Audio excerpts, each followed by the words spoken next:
Welcome back to the Dice Cult for episode, and everybody can correct me, 23. Four. 24. Yeah. You got to keep them on their toes. Yep. When you don't have your notes at the ready and you were just scrolling on Instagram. Hey, everybody. Mood. Big mood. Yeah, we finally have Tordrick back, guys. Hooray! Everybody give a round of applause for Tordrick. Yay!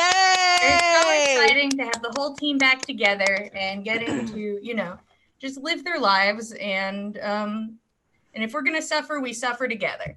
Yeah. Anyways, let me introduce everybody. We already got Frank out of the way, but I'm going to introduce him again. I am Jillian, your Dungeon Master, and we are here today with all of our players today. We have Frank, Kyle, Mac, Josh, Abby, and Christo. Now, I am going to go ahead and give us a rundown of what happened last time. And then I think we'll be ready to jump back into it because, as is my specialty, not exactly the biggest cliffhanger, but a little bit of a cliffhanger. A little baby cliffhanger, a baby cliff. A baby cliff. Depends on your opinion of cliff size, I suppose. A solidly steep hill. Like you could still break your ankle or something. Oh, yeah, definitely. Break your ankle. Like if you land wrong, it could kill you. But hey. Oh yeah. So last time. We finished up the funeral / party that Broggy had thrown in the middle of this tavern. There were tattoos to be had. There were drinks to be drank. Gorbjorn leaving this a winner of a drinking contest along with Tordrick. And Gorbjorn, if I just took control of his character and I'm like, you're just covered in sweet new tats.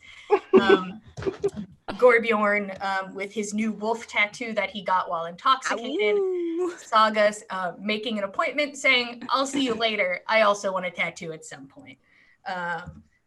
Not as intoxicated. I don't believe she had anything to drink, but still a choice was made. Mm-hmm. It was a night of fun and merriment, and at the end of the night, Broggy went his own way. Broggy left the party, and he went to follow his mission given to him by his visions, is what he said, and he also left Saga with a gift and Nana with a letter. You all wake up the next morning. You go and acquire the money you earned from finding Uman's corpse and promptly murdering it because it was corrupted. You go to see Alec, who is the son of the chief. Alec is ready to talk to people about, giving them gold. And in that moment, Nana presents herself as Ave's sister, and the conversation shifts for poor Alec. He learns about Ave's death and then tells you very promptly to lie about it. Do not tell the truth to other people about what happened, or it will be interpreted as Ave is a coward, especially by his hidden enemies, people that want to see him fail. You also, for a brief moment, meet Chief Brom, who seems to have an affliction of the mind, possibly dementia. Alec thanks you for what you've done. He says he will provide you horse and cart. Nailed it. And do what he can to make your trip easier. You guys spend your money by buying everything at the Undertow, including every food, drink, and pin. Eventually, in the night, you are... Sorry, there's outside noises here that are slightly distracting me. Sorry, everybody. The voices in the walls. You guys find Morden, your little goblin friend, who tells you that there is a problem, that something happened with Dagwood. You all quickly rush to Dagwood's place, seeing that the windows have been blown out and magic just strikes across the building. All of you run in. Gorbjorn runs the other way. Seeing that there's magic and still having a fear of the stuff and making a judgment of, I'll go somewhere else. He leaves. You all enter the building And you see as this energy just zaps against walls and things are thrust into the air and just everything is in motion. Papers swirl. Ave's corpse is covered in blood runes made from Dagwood's blood as she lays bleeding out on the floor. You save Dagwood, who mumbles some interesting things under her breath. And when she is healed, Ave's she says that she wasn't able to finish, to which Roshan hears a voice saying that they will help him finish this. He accepts. The shadow helps him cut his wrist, finish the ritual, and his runes begin to glow blue. Dagwood sits up at the situation, wiping tears away, and smiles. That is where we left off, was during this ritual. As Ave sits before you, now glowing bright, the blood on his body now blue and just emanating large amounts of energy. It's hard to look directly at him. Dagwood sort of reaches around trying to grab at somebody near her. Help me up. I have to finish. Don't heal him. And she points at you, Roshan. Don't heal him. Not yet. Okay. Here, come on. On your feet. Where do you need to be? At the table. And you lift Dagwood up. She gets hands on the table, incredibly pale. You can tell that she is suffering from the large amount of blood that she had lost, even with the healing spell to help her along. She reaches across and Roshan, she grabs your arm, the arm where you had cut your wrist, and she pulls it closer. And she looks you dead in the eye. You're in this. I have to bond you into this. Roshan, probably with a very pale face after losing some blood, just nods blankly. As you look at her, it's something that would have been difficult to see if you were just glancing, but now that her face is in front of yours, you can see that she has, it's mostly smeared out by blood at the moment, that she had painted a rune onto her own forehead in blood. And you can see carved onto her bottom lip is another rune, which it's hard to make out because it's so small. And most of her face is covered in blood. She dips her fingers, like she runs her fingers across the injury on your wrist. And she reaches up and she paints a rune onto your forehead and then lets her fingers smear down to your eyelids. And then she grabs your face and kisses you. If Roshan had any extra blood, he would flush in the cheeks, but he's still kind of dazed. Understood. It is an instant hit of energy. It goes from mouth to the soles of your feet, just a pulse, a sensation of magic. And then it is pulled from you. That magic leaves your body. She pulls away and kind of has to just kind of move herself across the table over to Ave, where she squints against the light. The rest of you watching this, then like a quick cutaway to Gorbjorn, who is just full hustle. I would be hiding behind my bush. I'm still across the street. Yeah, he makes it across the street and then full on dives into the bush. And it's just, my God, just some eyes poking out, watching from a distance. with like his shoulders still kind of visible behind some of the shrubbery. You know, like he's just too broad for the shrub. Gorbjorn, you see that you watch as the magic stops and it's like, oh, and then it illuminates even brighter and it's like, oh no, it just oh no, worse. It's blue this time. What are they doing? They made it worse. Is the town freaking out just as much as I am? It seems that everybody else has cleared the fuck out. Anybody who could see this has ran. Oh, they're smarter than me then. That's what one says when one plays barbarian. They have fully booked it. Roshan, you can feel just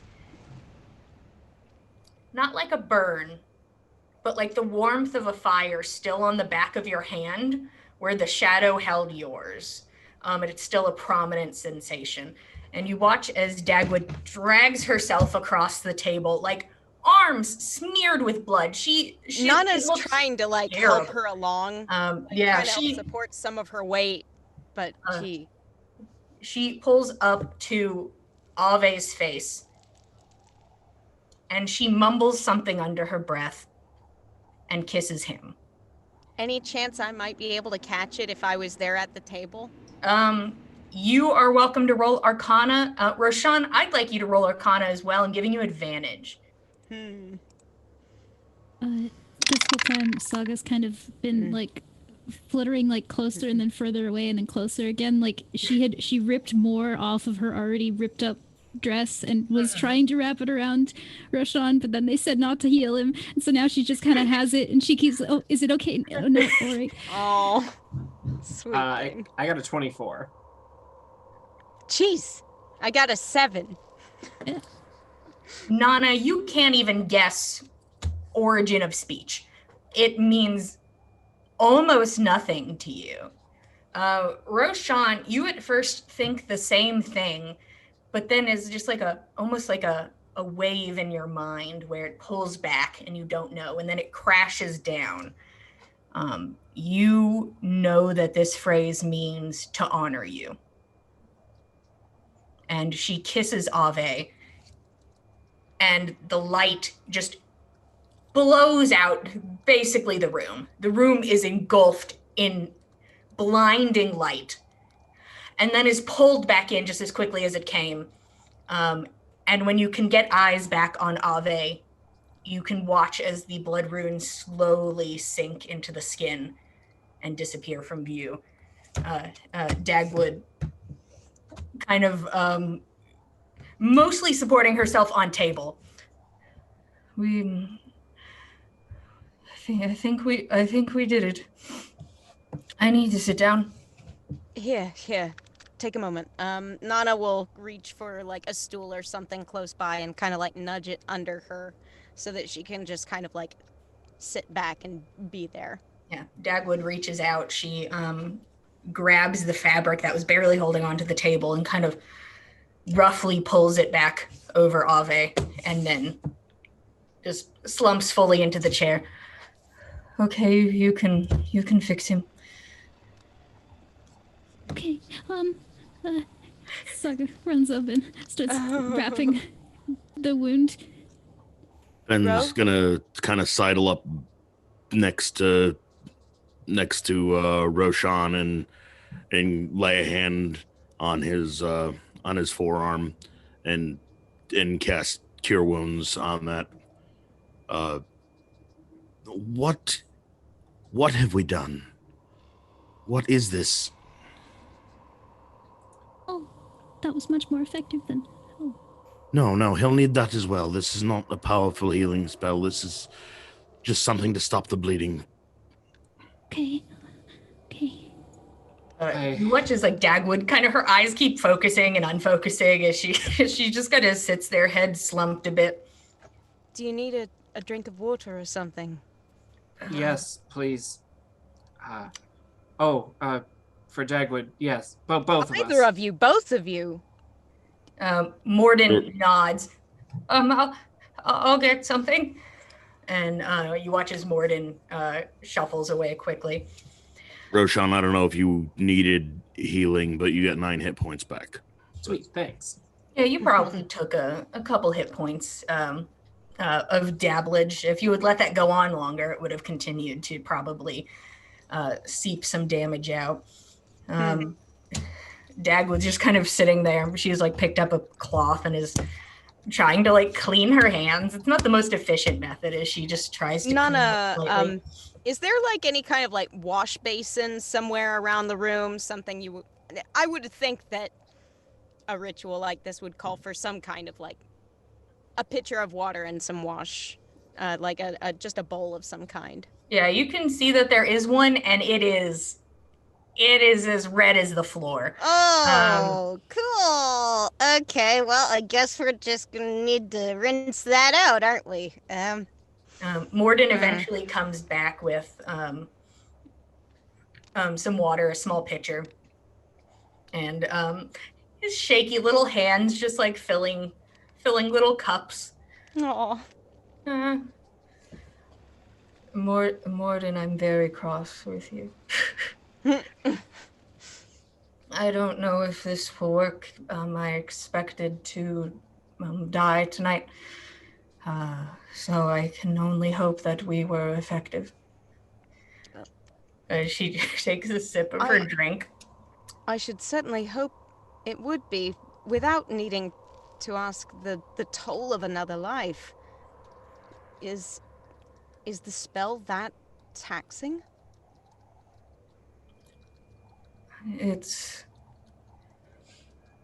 We're not dealing with a normal person.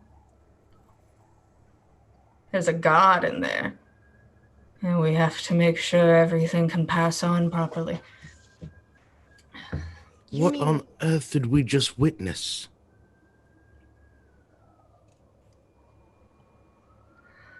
I'm not sure how to fully describe things where it becomes my business, where it becomes telling Ave's business, things you deserve to know, things you don't, I can't say. What we did, a normal person can ascend, leave, join the ether much easier than Ave and I assumed he could.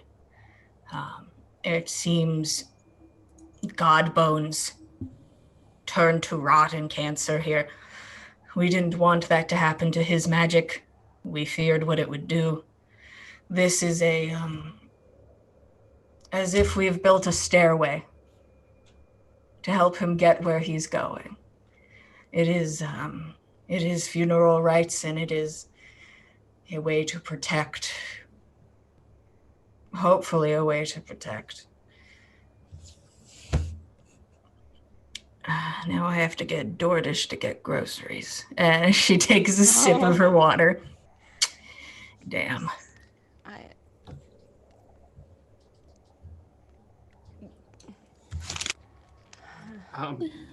Do you need help finishing anything else this evening, Dagwood?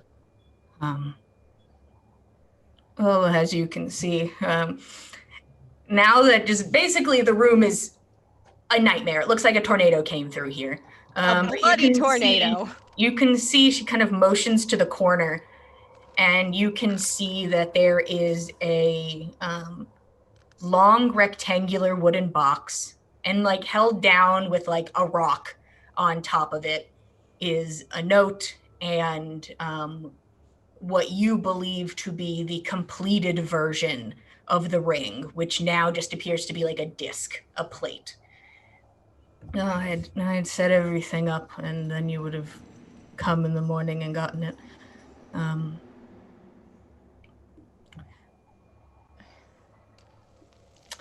I don't know what I've done. Well, we're here to help, you know? Like, you've talked about all the stuff that you do with your god. You probably have so much more to do if you would have died from this. Like, who would have done all those things? We could have helped. We can help. Ave was worth it.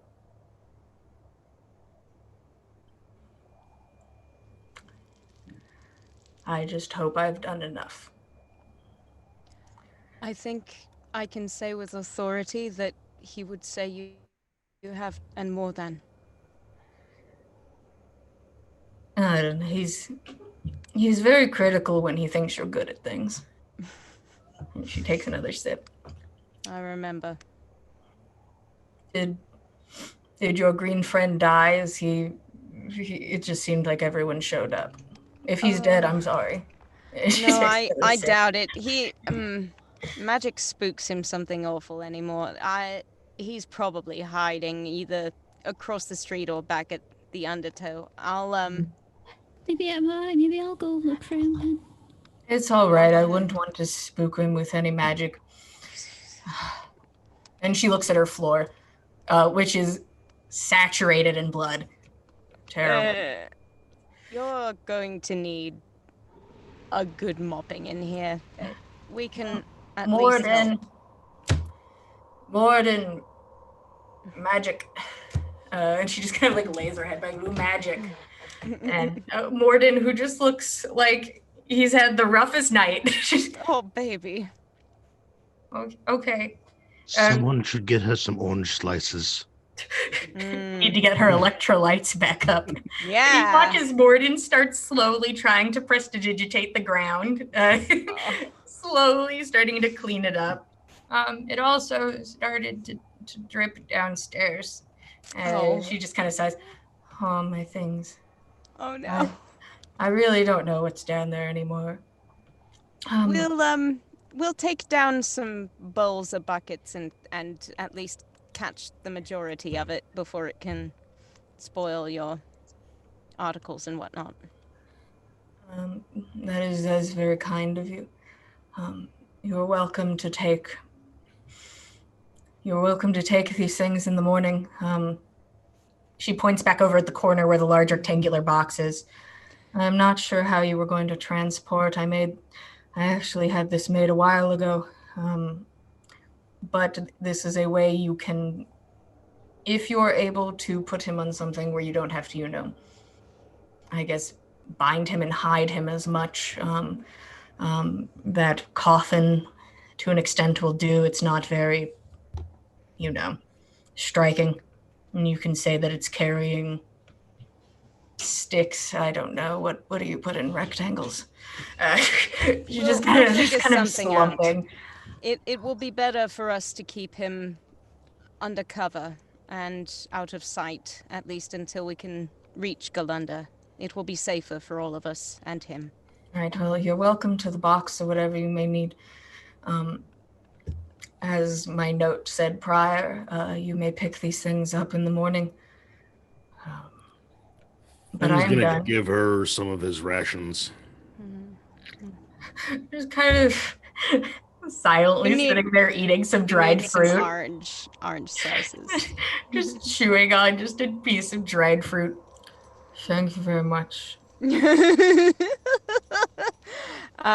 will probably slide some to Roshan as well. This is why I wanted the spyglass.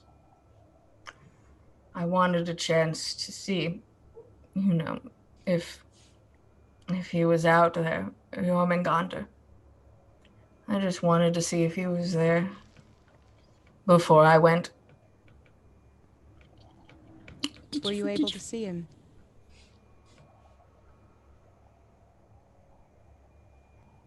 There's something out there. And if it is Jormungandr, all the better. But it was not very large, so I cannot say. But it felt good to look. You need to stop this. You said that you're worshiping Jormungandr and that everyone else doesn't like it and all these things. And if I had a chance to see Lady Satyr and I could go and see her and talk to her and she was just out there, I would be so happy. This is not. You shouldn't just think that, oh, okay, I can go die just because I saw my god. If I would just want to follow them more. I'd want to do more. I'd want to help more. This is. I'm gonna go get those oranges. Saga leaves. Baby. Dagwood smiles, but waits till Saga is fully out of the room. She's fun. Just chewing on a piece of food. She's fun. She's going to be very disappointed one day, but she is incredibly fun. Oh my god. It means well. She's the kindest, purest soul I've ever met. Those are the ones that you could disappoint. But it takes a lot, and it just brings them down a tidal wave. But she's right. I'm here now. If Jormungandr is out there, I best keep looking, I suppose. I think you better had. You all are very sweet. You're welcome to go. I have Morden here, and I'm sure he will chide me in a moment. I tried to keep him downstairs, but he found out. It may have been, the big magic explosion. I'm not sure. It may have been. Honestly, he did well. He did very well seeking us out. He risked his own well-being in order to do so, and he's a very dedicated student of yours. He's a great man. Happy to have him as a student. He's more of like my ward, but if you're going to be my ward, how can I not teach you magic? That seems insane. I don't remember the last time I had dried fruit. This is crazy. She just kind of hilariously just keeps just putting dried fruit into her mouth. Nana will kind of like make her way over to Morden and quietly ask, "Is there anything that we can do to help either of you before we go?" Thank you for what you did. I wasn't sure what to do. We don't do a lot of healing magic. She didn't teach me that. But I think I can clean up. I'm pretty good at that spell to an extent. Not the fixing one so much, but I could do the cleaning one. You'll get there with time. Your practice is coming along very well. It looks like you'll have plenty of windows to practice on. He looks over at the lack of windows in the whole upstairs, and they're just like a sound in the back of his throat. Nana kind of gives him like a gentle little pat on the back, like sympathy pats. Right. I'll get to it. And he just starts making his way over to the windows and start to check it out. And he's like, can prestidigitation even work if the glass is over there? And you just see him starting to try to scan the whole area to figure out what he's supposed to do. Oh. You're a good man, Norton. You did the right thing. I don't think it was wrong. I just feel like I didn't get away with, like I had a whole plan. Well, honestly, for what it's worth, Dagwood, I'm glad that your plan was thwarted. That's nice to hear. I'm going to lay down. All right. We'll see you in the morning. Take care of yourself, okay? I will certainly try. Morden will make me. I should hope. She's, you can see that she's been using the cloth and it wasn't working, but it looks like she's been slowly just like prestidigitating like her hands and then her clothing. Like there's still just like a part of like her hair that's just sort of like where her head was on the ground, just like sort of matted with blood and dried to the side as she starts to clean that. Thank you all. See you in the morning. And as you all start to make your way, Roshan, she looks over at you. You're welcome to stay.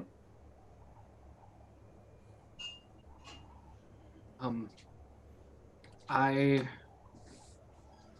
just have a couple questions. Perfect.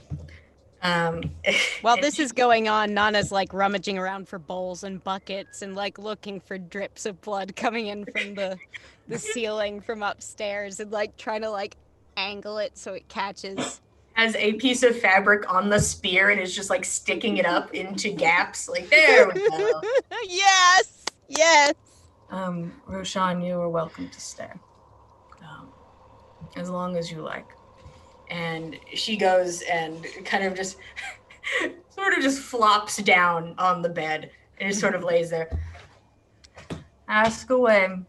As the rest of you head outside and you can see the bush formerly known as Gorbjorn in the distance. This looks like a bush has a great sword equipped on its back. Yeah, it just has like little eyes that glow like a little bit in the dark and then just a big sword. A very broad-shouldered bush with a great sword sticking out the back. Nobody will see this. I'm Gorbjorn. Whoop. What?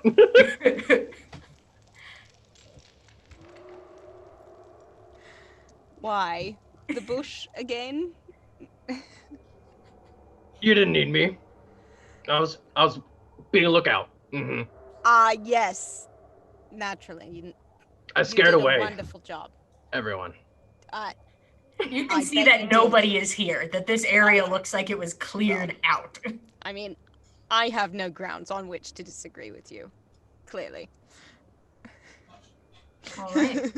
All of you start to, after finishing up doing a little bit of cleaning and trying to help out and then getting Gorbjorn, it's kind of late. It's definitely become nighttime in that time frame. As you make your way back, hearing Roshan had questions, do all of you start to make your way back to the Undertow?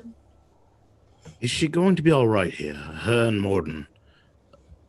Well, Are they going to seem be all able to right? take care of They're themselves. already disliked in this community, and they've caused quite a bit of damage. There's Well, no chance that you see the community retaliating out of fear or ignorance or anything, is there? they might, but if I'm being perfectly honest, it seems to me as though the only thing thus far that I've seen have any chance of stopping Dagwood is Dagwood. So I sincerely doubt that the town would have much luck in turning her out if she really had a mind to stay. But I think Hold on a that second. I certainly think that And books it. a serious discussion. No, No, please. anything but. You all start to make your way talking about the possible repercussions of this event. Roshan, you stay behind. She has managed to kind of push herself up on the bed, like back to the wall, and is just starting to like move fingers through her hair to like a comb, but with each like movement of her fingers, the blood just sort of leaves and like just dissipates into air, but the smell of blood is still incredibly prominent in the space. You had questions? I mean, first for the DM, does his hand still burn? It burns now in the sense of Herpes. it hurt bad. No, it burned real bad.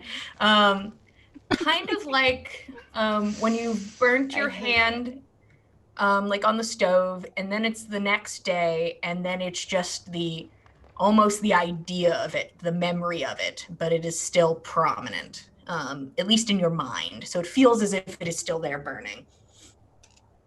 So Roshan asks, who, what was that? Which part? When I came in, you were laying there on the floor, and Sounds right so far. a specter was standing over Ave's body and bid me help.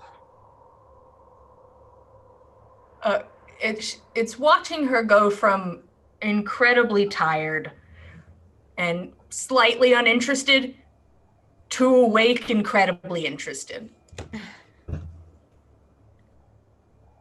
A specter. Can you describe it to me?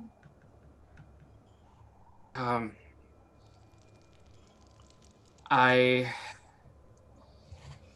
thought perhaps it was, I don't know, you or Ave somehow escaped from your body, and otherwise it was shadowy, dark, and it guided me, and he pulls up his hand, it still burns where it touched me. It's been a very interesting night. This is interesting. I'm going to start out by saying it wasn't me. Okay. And I'm not positive. I don't want to make assumptions. If you could keep this between us, I think I was with Ave. I'm not saying he can't be, occupying two things. But I could see him, and that was not exactly the description I would give. But I am not saying that our things probably did not happen, maybe back to back at different times. Mine could have been a hallucination from the blood loss, which is very probable. It's also probable that you were visited by something else. Was it bad? Did you feel bad about it? No. I felt in the moment sure that it was what Ave wanted. That part is true. Whatever we did here, this is what he wanted. Not even I know the full repercussions of it. I don't. We made it up. We made this up, Ave and I. Years of research and study and magics. This, to my knowledge, is the first time this was ever done. And did he ask you to do this expecting that you would perish in the process?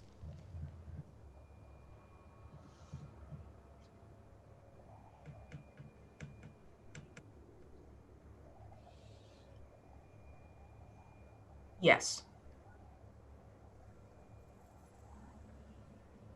Oh. But it was my choice. He is not forcing me. No one's forcing me. I'm not old, but I feel aged. After I was able to look at the sea, I was ready. And now I have to figure out what I'm supposed to do. After I decided that I was done. I'd been preparing to be done for a long time.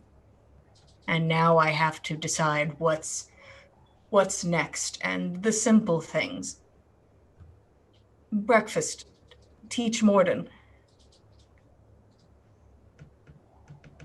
I have to figure out what comes next, and that seems much scarier for some reason.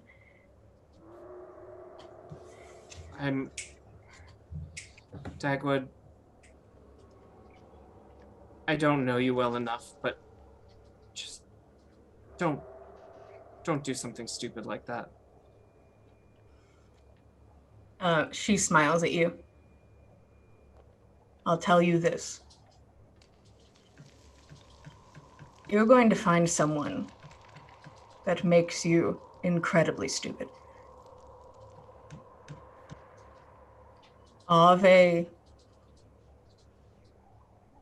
I would do anything he asked. At that point, Roshan closes the distance between them and gives her a hug without waiting to see if she accepts it. And he says, "Me too." There's a moment where she seems sort of shocked by it. And then you feel the pressure of two arms around you, holding you tightly.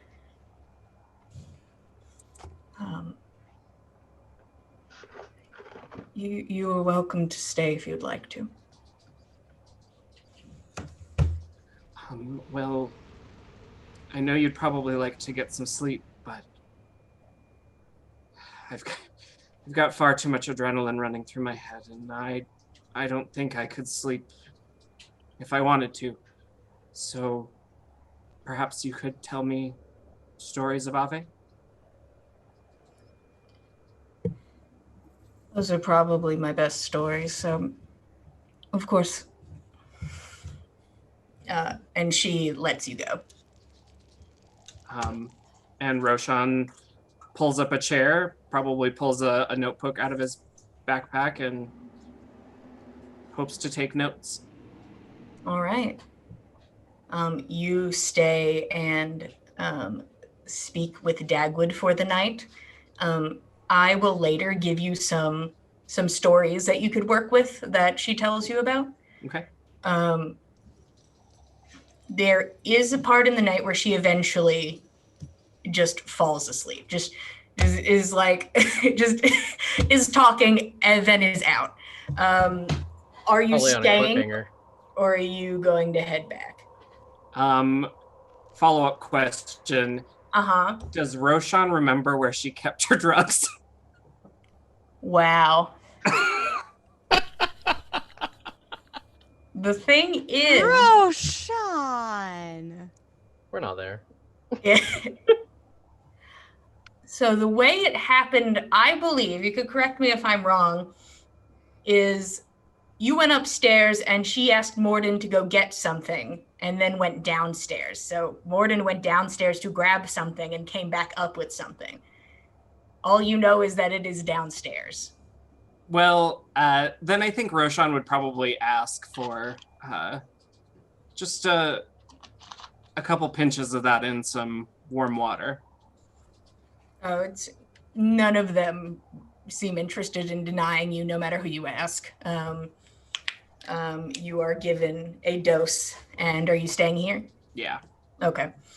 And you fall asleep here. The rest of you during this time have returned back to the Undertow.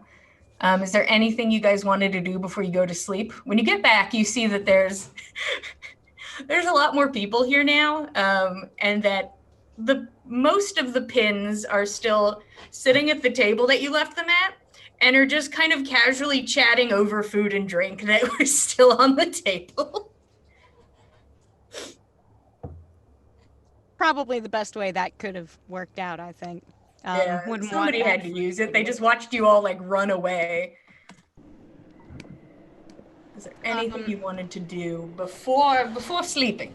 Before sleeping, Nana wants to kind of like step in with Tordrick for a second and kind of ask Tordrick, you're a man of the cloth. You're experienced with rituals and other more esoteric magics to do with worship and working the will of gods. What was that ritual that we just saw tonight? Why would it be important for Ave specifically? It's got to do with his, I don't know, his being touched by Gulveg, I can only assume, but what does that even mean? I don't know.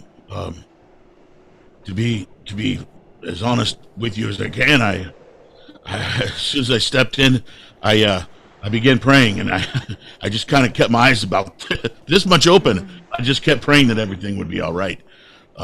There were things going on that I know never seen before. I just nothing I'd been taught. But I will pray and see if I can find some answers for you. I'm going to go out to the water tonight and put my toes in and pray. I hope it helps. Do stay safe, though. We don't want any further run-ins with any corrupted if we can avoid it. I'll be as safe as I can be. Want to have a drink? I Yes. think I could use one. Yes, please. I don't. Go ahead. Oh, he says, he mumbles, I'm shaking from it. He says to himself. Oh. I don't know much of the wider world. Blood Seder is forbidden in Briarheart. What we saw isn't right, at least by the standards of my people. But it was something that Dagwood and Ave...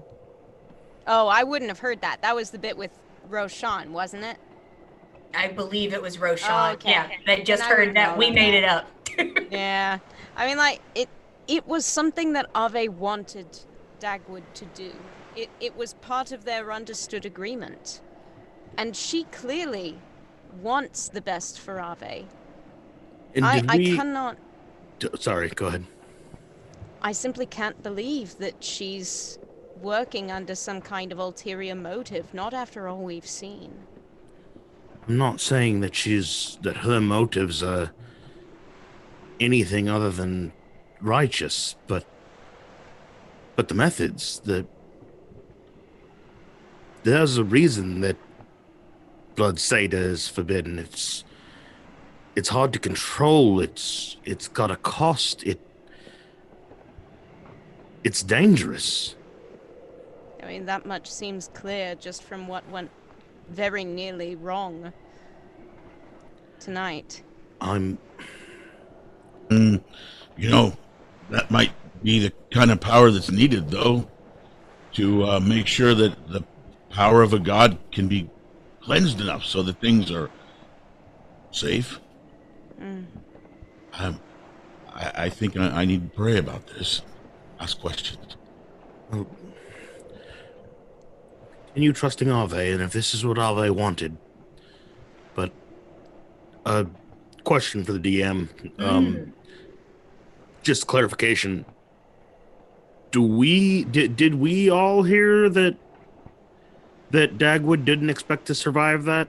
Or was Roshan? I believe so. I believe you all heard Dagwood did not expect to survive that.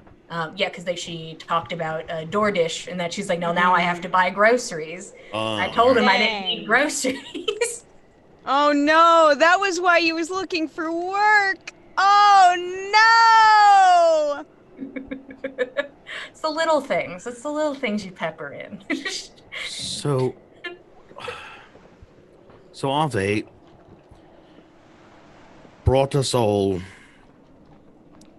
into the valley, knowing that he may not survive. He was well prepared for it. He had a will made out, a last testament, and then bade us bring him to his friend to conduct a ritual that he was fairly certain she would not survive. There's much more going on here than I think any of us anticipated, and that's saying a lot. Yeah, you're not kidding. Todrick, pass me a drink, please. The more you talk, the more word I'm getting. 2, please. 3. The bartender, a dwarven woman, smiles. Just a second. And she starts pouring you all drinks and getting them out to everyone. There you go. Glum faces, hope this helps out. Thank you. Thank you. Tordrek, you are welcome to go to the water at any time you want to. And if when you go, tell me what you do and then give me a religion check, please. When Tordrek goes down to the water, he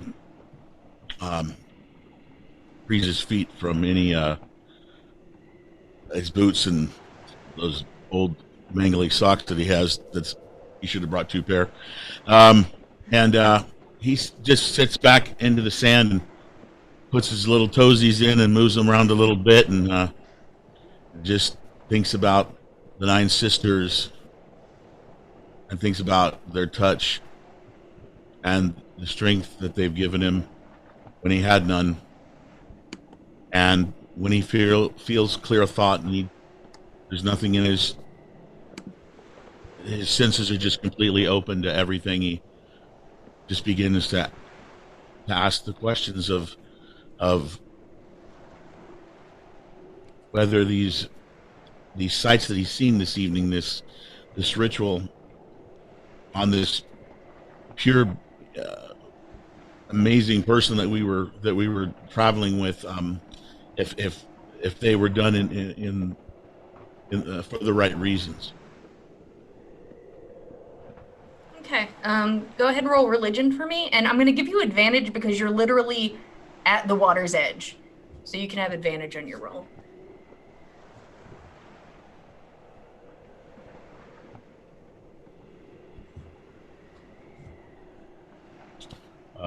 Okay. 1 second. Sorry, I'm trying to roll. I think here, right here. I rolled a wonderful 7. After rolling with advantage. Oh, with advantage? I'm sorry. I only did Yes, one roll. please. Oh. I was just like, oh no. Oh no! Come on, buddy. Come on, buddy. 11. Okay, that's Okay. I'll take that. It is you now have a very strong basis for intense relationship to the Nine Sisters. So in the sense of like rolling a 20 would be the experience you had physically seeing them in the water and near you and speaking to you. As you sit at the water's edge, still shaken by the events of tonight, it's a little hard to focus no matter how much you try to relax into the sand and the water. There's still just a shiver down your spine. But you see what looks like, as the waves go in and out, what looks like every time it comes in, a small tadpole sort of swimming against the water. And you look closer and you see that there's not actually something physical there, that there is just something small and energy pushing against the waves. You feel as if you might get an answer to a couple questions, you just aren't sure. How close is that energy or that thing I'm seeing moving in the water? It depends. Either it is right at your feet or like 10 feet back. It follows the surf. But it seems to be trying to stay in your general area. As you watch as when the waves go back, that it tries to swim forward but is pulled back with the surf, that they are confined to the water. Torgical, let's scoot down to the water and then roll over and kind of just get closer to that energy. All right, you pull yourself into a spot where it can stay with you, and it illuminates slightly, and it seems to just slowly move around your body in the water. How can we help you?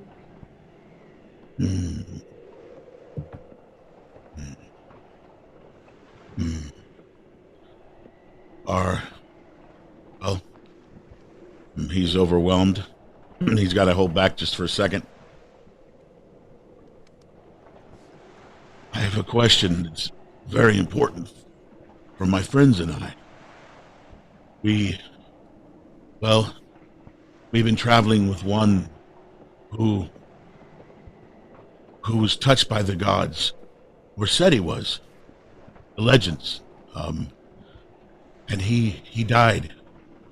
And his will was that if he did die, that we were to take him to someone to have them do the rites of death, so that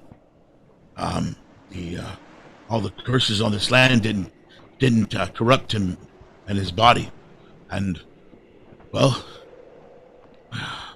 these magics were done, and they didn't seem so pure. I was praying the whole time for everyone, hoping that no one would fall or die or be cursed, and now we're all wondering if it was right to have that happen.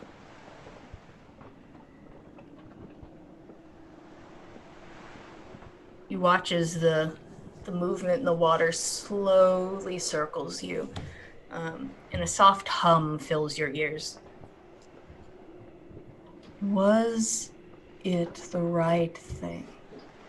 And the voice speaks as if it is the wind rolling by, like it feels salt-kissed and like breeze on your face and near your ear as you were spoken to. Are you worried that you are letting him down, or are you worried that following his will not give the outcome one would hope for?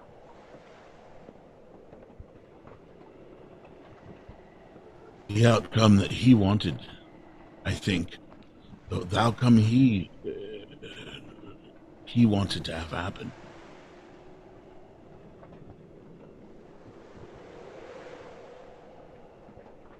We could feel the magic from the water, an energy that grew in size and then pressed down small. It was the power of a god, one felt. It felt familiar, and it felt sad. The gods that died here. It's been a long time since one died. We cannot say if we were to fall now, would we turn to horrible mounds of coral that strike up and wreck ships and create death and torment? I cannot say. I do not know if the death of a god would lead to more mountains, or if there is a Valhalla to return to. And I cannot speak, therefore, for a piece of a god. If, as you said, that he was touched, he was gifted with this, I cannot say if letting it remain here, if it would fester. This magic is strange. All we know is that it feels strange and sad. But you are wise. That's why we picked you. That's why we picked you as our champion. Because we trust your judgment, where we cannot see, where we sit in the waves and we whistle to sailors and we lead boats home. But we cannot see on the land. We do not know what happens there. And it is up for you to make a choice if the time comes. You have to make a choice. And we trust you. And you can feel as the water pulls back again, the surf, and that light slowly fades from around you, and you know that you are currently alone. Meanwhile, Saga, would you like to tell me what you're doing, please? If you'd like to talk about it at all? Well, after leaving, she went to the shop and then was in too much of a tizzy to buy oranges, and there weren't oranges there even. So then she went back to the tavern and then grabbed some of her knitting and sewing materials and a quilt and took it out of the tavern and walked out onto the beach and started working on some sewing projects on the beach, and then saw Tordrick doing his thing and kind of just watched in some shadows. And yeah, kind of under a little quilt. And, that she's knitted for herself. Tordrick, you're welcome to roll perception if you want to take a glance around, and Saga, I'd give you stealth with advantage because you have the upper hand. I have the upper hand. You got there while he wasn't looking. It's a bush covered with a quilt and just little eyes poking out. I rolled a perception roll at 12. I got a stealth of 20. Okay. Saga, you're a shadow in the night. So many bespoke bushes around You here. wrap the quilt around yourself and just kind of squat down and watch. And you look like a rock on the shore. And you get to see Tordrek illuminated in this light blue glow of the water around him. And then you watch it fade. As it fades, it's kind of like those the Toy Story movies where the cone just moves a little closer, and then a little bit closer. And so she kind of just gets a little closer to Tordrick. Tordrick?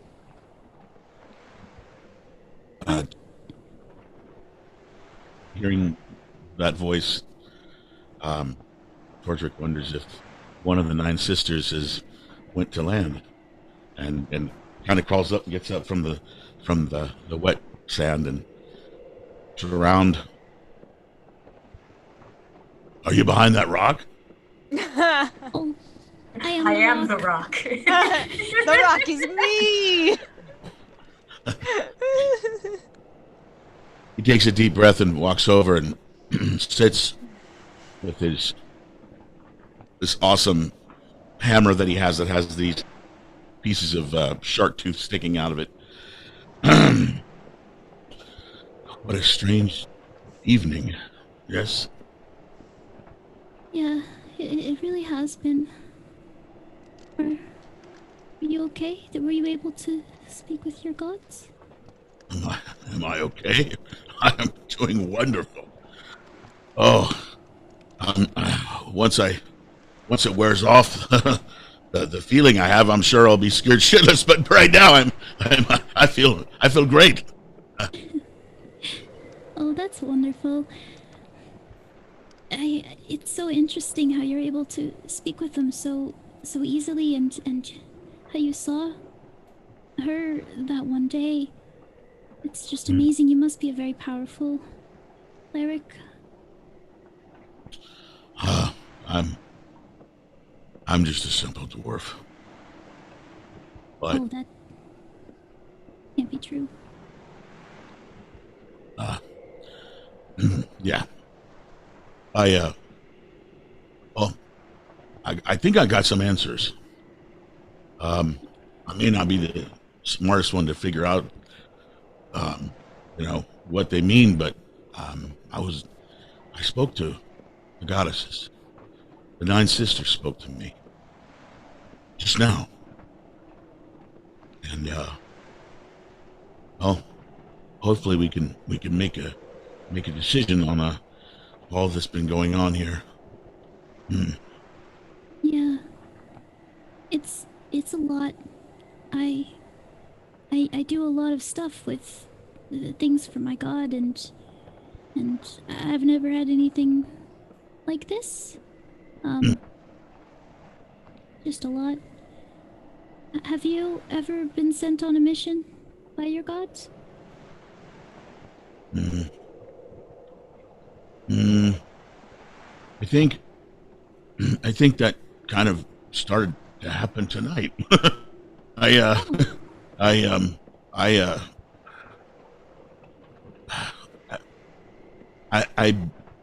started doing this, and learning about the goddesses after they saved me. I did not realize who they were when they saved me, but I learned afterwards. It's a long story, several tall ales worth of a story, but one day maybe I'll share that with you. But I think that they kind of did that tonight. Thank you, Saga. I actually, I'm on my first quest card. From them. That's he kind of smiles, Amazing. looks up at the sky, and thank you, and he gives her a hug. Oh, Real quick, because as soon as he realizes he's hugging her, he goes, "Oh, yes." Touchy.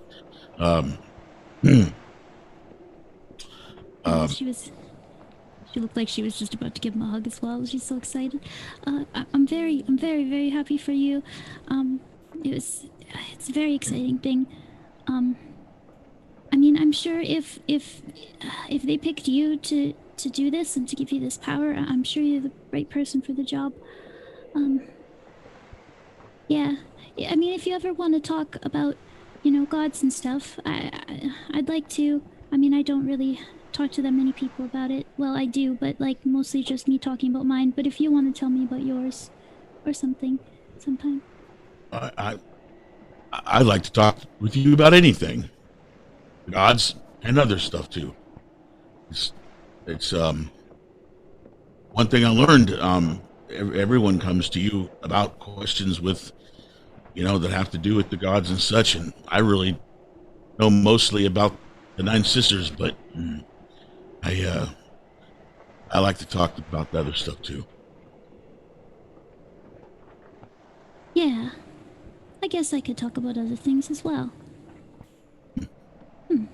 Maybe you can tell me about dwarves or something? I've met a few dwarves. That's another long story. That's another few long ales worth of long story. But I think I'm going to head back to the Undertow. You want to come along? She kind of looks down at the things she was making and echo. Yeah, I think I'm okay now. Yeah, let's go. What was wrong? He stands up. Although you probably much taller than him as you start to go, he kind of offers a hand like, I'll help you up if you need. Oops. Okay. Oh, I was just a little bit, everything that happened was a lot. I don't really like seeing people injured, and then Roshan and looked like he was really hurt, and then Dag looked like she was gonna die, and then there was so much. I don't want to think about it. Yeah, let's go back. Oh. Yeah, that night too. I would be up all night thinking about that. I just gotta kind of. Everybody's okay right now, so that's what's important, I suppose. Yeah. Yeah. Let's go. Remember that song we heard that time when we were in that tomb, that doom doom from the steps. Remember? Yes. Yeah, that sounds like a fun song to sing right now. Kind of hum along and make me feel better. I don't know about you. I think that's a great idea. And he puts his arm out like, start doing the little song and going back to the Undertow together. You guys sing a song as arm in arm you return back to the Undertow. Wholesome. Unless As they there was. walk in there, Fen is holding court amongst all the pins sitting at the table. He says, and then I'm on the back of this elk. It's enormous antlers, just 12 foot across, and Nana's on the ground, and we don't know how this happened, but this thing takes off running, and Saga, Todrick, you're back. Just a bunch of pins casually like, They're like, we're still on the clock, so like, yeah, they want to spend their money on stories. Why not? We're here to make money. Todrick looks at Saga and he goes rushing over to sit down and watch everybody listen to the story being told. Todrick runs over to listen. Nana kind of like beckons Saga over to sit next to her. She's got an ale in hand, and she kind of like pulls over a cup of tea for Saga. Yeah. Well, anyhow, these folks have already heard this one. But yeah, Nana's the best hunter I've ever met. She's the only person I've ever known to kill a jackalope. I've never even seen a jackalope, but Nana has one at home. Its head stuck on her wall, and I don't know where her hunting grounds are. She won't tell me, but she found, hunted, and slew a jackalope. There's the pin from the prior night sitting with you, Nana, and she's like, "Wow, that's pretty impressive." I don't like to brag, but it was definitely it was a long hunt. It was very crafty, but honestly, it should not have tried dashing between those two branches. The antlers clotheslined the poor thing. She smiles at you. Poor thing. And she gives you a very knowing wink. And I'm going to say that the rest of the night is everybody kind of sitting with a bunch of sex workers and eating and drinking and talking to each other and eventually finding their ways to bed. It was 50-50 for you guys if Roshan would return. He does not by the time you all go to lay down. The night comes quickly. Each of you falling asleep at your own pace. Good dreams, bad dreams, a night of nothing. It just kind of depends. First off on how much you drank or how you were feeling. Kept awake by thoughts, by visions of what happened, by just the smell of blood is something that just lingers in the nose. And eventually is replaced by the smell of the fire and ale and just people. But it is something that still resonates with everyone. You all wake up the next morning. And Fen, you leave your room to head down to your normal meeting table where everybody goes. And you see stabbed into your door with a very cheap dagger. It's nothing of, it's not a fancy, beautiful dagger, just small wooden handle. And you see crudely written out on a note, it says, "Cowards mumble under their breath." And that is where we are going to take our break. Oh boy! Thank you all for being with us so far. We're going to take a 10-minute break so you can go get snacks and you can live your best life and you can do what you got to do. We will be back in 10 minutes to continue the story and see what the world is like, maybe possibly outside of Arintoft. Thank you guys, and we'll be back in 10 minutes. Hello, everybody.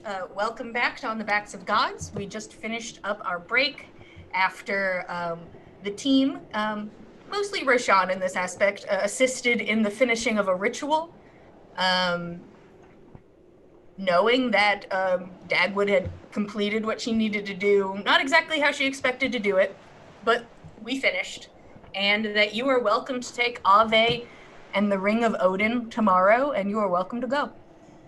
Roshan decided to stay with Dagwood and talk to her, and they spoke of the shadows that he was seeing and of Ave. The rest of the group went back to the tavern where drinks and merriment were had. Tordric and Saga went out to the beach. Tordric spoke to his gods for a moment, where they told him that it was basically up to him and his discretion, that they trusted him to make choices on their behalf, in a sense. And then him and Saga had a beautiful moment where they reminisced and just got to talk for a moment to each other, and then sang all the way home. And the night finished with party member and pin alike spending time telling stories, drinking, and having a good time. Everybody wakes up the next morning, and Fen finds a note on his door that says, "Cowards mumble under their breath." And everybody starts to wake up and get their lives going. I'd like to know if anybody's doing anything besides, going to the table at the people at the Undertow. I'll get to it. So probably a conga line of all the of like messy pins coming downstairs, and then like a very cocky and refreshed Gorbjorn coming up.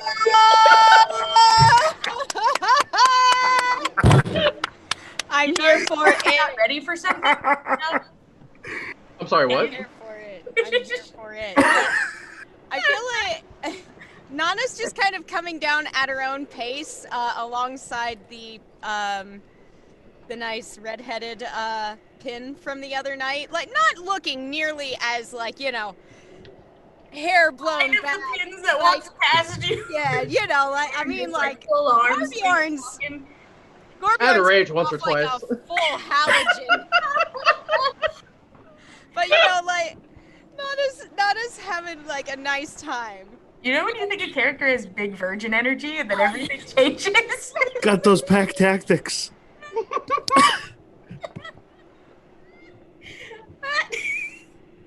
I I love it. Thank you for this sex worker conga line. I appreciate it. I didn't realize that was his first time too. He's just like, yeah, today was the day. I felt it. She was weird. Illustrated. This magic's gonna kill me eventually. I should do it. We need the party illustrated in a conga line, and we need all the pins illustrated in a conga line. Abby, make it happen. Please. Oh. Abby's like, you guys need to stop it. I just want to draw a few pictures of characters. You guys want me to draw the sex worker conga line in his room. I think everyone's doing a great job of imagining it. Like, we don't need the physical thing. You have your imagination. I'm just that elf sex worker with just like I'm imagining no shirt. He's like very I honestly don't know where it went. Muscular build. All of you eventually come downstairs. Just the horde of pins. Everybody eventually comes downstairs. Is there anything? Gosh, I wasn't ready. You know when you weren't emotionally ready for something?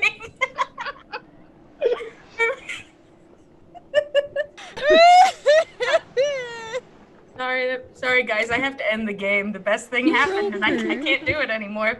We beat, and I'm done. Fantastic. You all come downstairs. Anything besides just like the smug look of Gorbjorn and eggs and bacon. He doesn't need to say anything. He has nothing. Would Nana have passed Fenn's door on the way to breakfast? It depends which one. He probably went outside before you because he doesn't have to sleep as long. That's true. So I let's don't roll know for if it. he'd leave it there. Let's roll for it. D20. Okay, D20? just a D20, straight up. Yeah. Natural 1. 13. Yeah. I'm gonna say, Nana, you are a brief moment ahead of him. You see this on the door. The dagger stabbed into a piece of paper that says "Cowards mumble under their breath," and then you are intersected by Fen, who just kind of isn't exactly ready for you to be kind of like squinting in front of his door. But you see it before Fen gets out there. Good morning, Nana. Hello. Sleep all right? And I ripped the thing off the door. What is this? Did you do this? What is this? No, I did not do. Why would I? Never mind. I don't know. What is it supposed to mean? It would seem that somebody got rather offended. I would guess when you were mumbling about people being cowards for trying to leave the docks, perhaps, the other day when we were helping with Uman. It could be anything, but, I mean, somebody took offense to you mumbling, I guess. Oh, no. People always take offense to me. All right. All right, well, continue to be cowards by leaving passive-aggressive notes instead of actually speaking to me. Let's try something as just a wild experiment. Just follow me here. We're gonna throw something at the wall and see if it sticks. I've been following you. What do you want me to follow you on? I want you to try leaving certain commentary inside your head. I leave lots of commentary inside me. I know you do, but I think you need to cast the net a little wider on that particular filter. Mostly when one enters into a town and I'm not one often in a town, so this is... well, yes, we're going to be encountering that a lot more frequently as we're heading back towards Galunda, so consider this a primer. I would not recommend calling anyone in a town you don't know a coward unless it seems like the general opinion of everyone in town seems to also agree the person is a coward. Do you follow me? So you want me to pretend to agree with everyone and keep my mouth shut if I don't think everyone already agrees with me? Isn't that what a coward would do? It's what someone who does not want to be beaten up by the entire town at once would do. That is choosing your battles, my friend. That is being smart about where and when you face your prey, all right? The entire town can't beat me up. Some of them might, but not Yeah, all of them. all right. Most of them I could beat up. That could would beat be up at least wrong. half of this That would be town. wrong, and would probably get us thrown out of town. And Well, no, I cannot... don't want to. I don't want to fight any of these Right, people. yes. They're fisher folk. They're just people trying to make a living. But Yes, naturally. So, following in that vein, they are simply people trying to make their living work for them. And if they're not adventurers, if they're not, experienced with fighting one-on-one with horrible corrupted things that up until recently were fairly uncommon, not a good tactic to call them cowards, is all I am saying. oh, but I mean, it seems like they could have spent a bit of time addressing me in person rather than skulking around and leaving a note on my door. They are they attempting to took the- intimidate you. Obviously, it's not worked, which No. is good. You don't want it to have worked. But just take this as a heads up of warning that somebody is looking at you wrong. They're displeased with something you've done, and until we can leave town, I would suggest we try to keep more of the commentary on the inside of the head just until we can leave town. I think I understand. You're usually telling me to be more outgoing and speak and to stop hiding in the shadows. Fen, Yes. why are you not engaging with people? But now you want me to stop doing that. Understood. Putting words in my mouth. We're going to talk about this in further detail. You've got to learn some nuance. Good God. Okay. All right. No, I'm trying my best. I I'm know you are. trying. I know you are. All right. Just continue to try your best. Can we go That's have all I bacon, ask. please? Yes, let's go and have bacon. We'll talk about this over bacon. Just see it, Saga- just like who's getting kind of like a little bit of a lecture, and they're just like shuffling. They're just like, listen, okay, whatever, but I just want to go get bacon. I know there's bacon here. Mom, go have bacon. Everybody wants bacon. Roshan would like to catch Morden the next morning. You see Morden is kind of like fallen asleep, like on the floor, next to like a freshly kind of cleaned area, and he has like a scrubber in his hand, and he's just Aw, and you just see him kind of baby. when he hears people starting to move around, he starts to kind of get up. Morden, thank you for coming to get us last night. It was the right thing to do.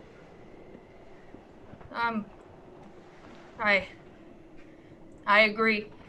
She told me to stay downstairs last night, and then I stayed down when the magic started, and then I could see the blood going through the floor. Well, the best thing about rules is knowing when to break them. And if she gets another crazy idea in her head to do something, I don't know, dangerous, try to talk her out of it, and if that doesn't work, send message to us. Okay.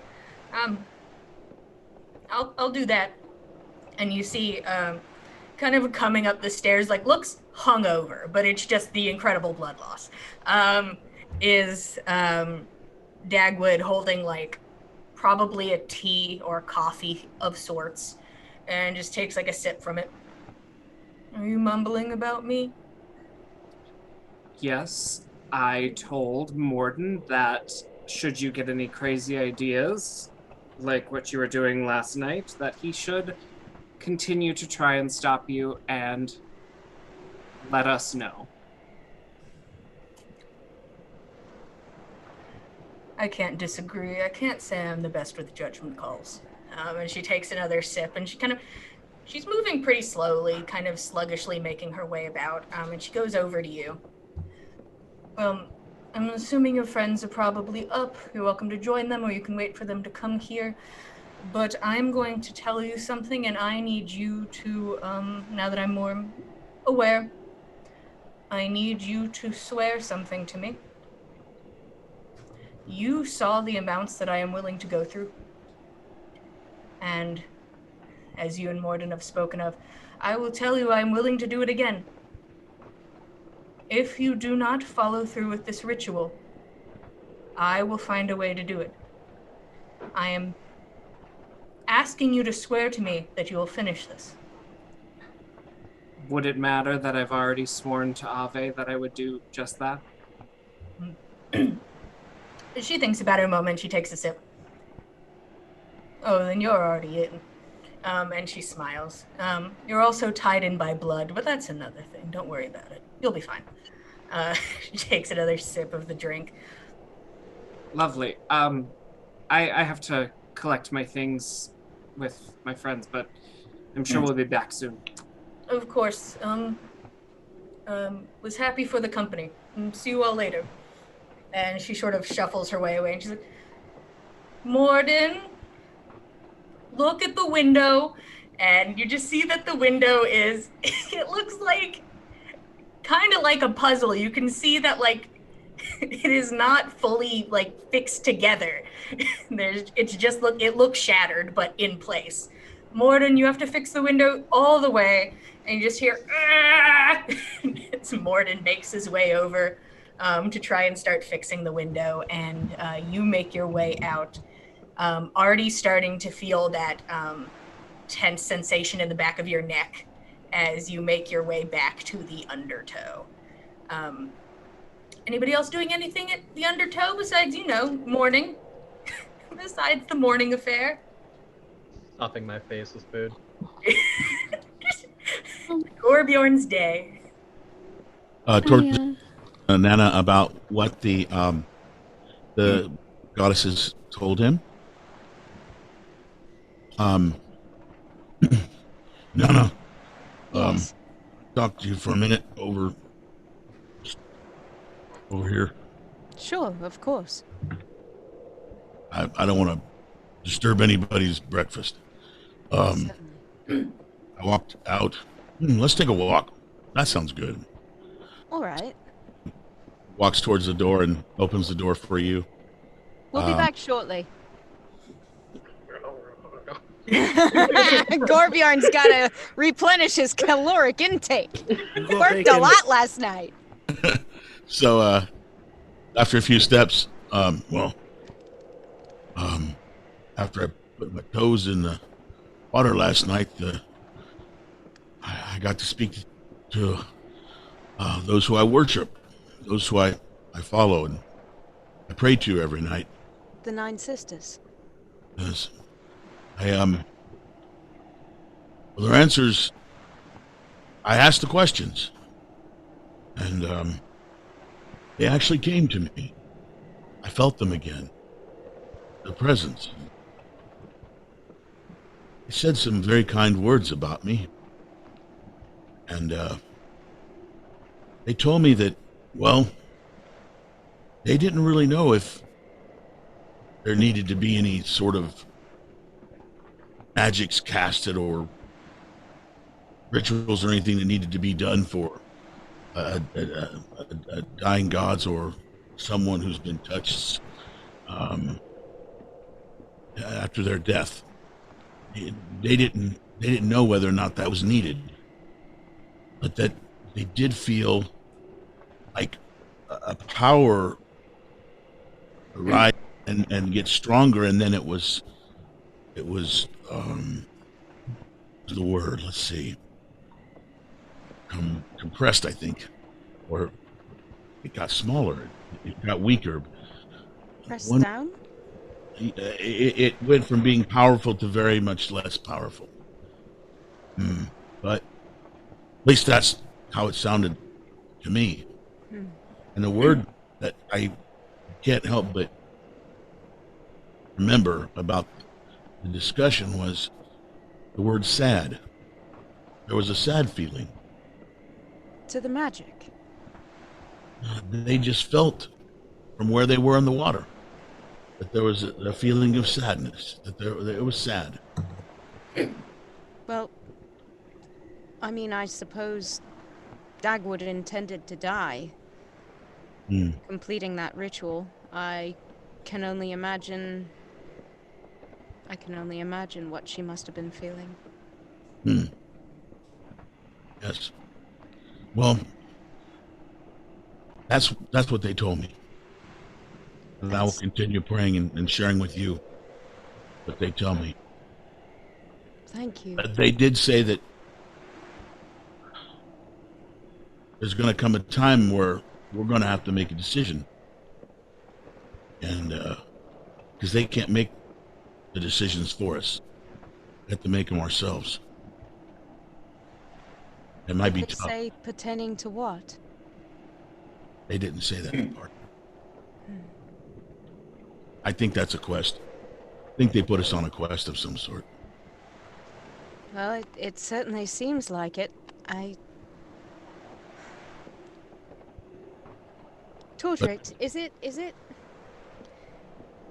I know that I'm not like you or Saga or Ave, but you seem to have such incredibly vibrant connection to your goddesses, and Saga to her Lady Sada, and Ave was touched by Gulveig, but I've never heard anything. What do I do? What am I doing wrong? Well, to be honest, I never really bought into that stuff either. I was quite much older before it came into my life. I was near death. And I saw the water, and that saved my life. And that's when they touched me. It came into my life. It's just not your time yet for that. But it doesn't hurt to let them know you're there. And I can take you to the water, and you can ask them any question, speak out to them. One day you'll get your answer. You have to have faith in that part. That's tough. Real tough. Yeah. I'll try my best. Thank you. I know that. Thank you, Tordrict. As you guys are talking outside, Roshan, as you approach, you can see them finishing up their walk as you make your way to the Undertow. And Roshan probably looks like hungover and tired because he stayed up most of the night, and Roshan. He'll nod groggily to Nana and then head up to his room to collect his things and get a little morning pick-me-up from his satchel of leaves. You know, my leaf satchel. Don't ask questions about it. Tordric, do you think... Did Roshan look a bit peaky to you? He went through a lot yesterday. Oh, I suppose. Do you think perhaps he might need some healing still? I can always be there for anyone in the group and anyone that I don't know. When he comes back down from his room, I'll ask. All right. But he may have just had a long night. Wouldn't be shocking. I suppose Dagwood had some other things she needed help with. Yep, she could have been telling stories all night. Could have been. When it's actually just telling stories all night. You both are able to talk. Tordrak coming in clutch with the friendship talks today, rallying the troops. You all make your way back inside. You see the bartender kind of trying to kind of wake yourself up. All right, you guys are super popular. You have another note. Popular with the big wigs. And she pushes a note across the table. And if you pick it up, it says, supplies brought, should be out back. Come by before leaving, have information. And it's signed Alec. Oh. When was this delivered, if I may ask? Oh, it was delivered this morning, so it's not like you're late or anything. Which reminds me, I guess you're super fancy yourselves. I don't know, but you have horse and cart out back. Their stay for the morning was paid for, and their food for the morning was paid for. But they're yours to take when you want them. Thank you very much. Very much appreciated. Of course. Roshan comes downstairs 10-15 minutes later, looking like 50 more bucks than he walked in with. A solid pocket of money. Yeah. Yeah, you know. Hey, Roshan, it's good to see you. Yeah, good morning. Dagwood is expecting us soon. Yes, we'll be heading over before too terribly long. She have you finishing up things for the ritual or something last night? Actually, we just talked. Mostly about Ave. She and him were very close once upon a time. And it was nice to just talk about him. Yeah. Will you share some of those stories with us later? Of course, when I myself remember them. When it comes to me in the mystical form as a DM. Once I have written them down in prose, I will know all of them instantly. Perhaps I can use the scraps of music that Saga got me, and maybe I'll write a little song about him. I think that would be wonderful, Roshan. Roshan, I will say that once you, to give you a vague idea of some of the stories you got, they were definitely younger Ave, younger than you are now. Okay. Because he basically became chief when he was 19, 20. He became chief incredibly young, and then was adventuring for a couple years prior to that. So it's basically the story of him 17, 18, 19, adventuring with the group of 4 that Dagwood had mentioned. And that is the most of the stories you were informed about. So you actually now have details, vague details about the other members of Ave's adventuring party. Sweet. And I'll get you those. Nothing pressing. But you feel them in your bones. And later... I just have to be able to make them a perfect story. An oratory. Perfectly, as if the information was given to me prior. They have to be performance worthy first. Yes. Yeah.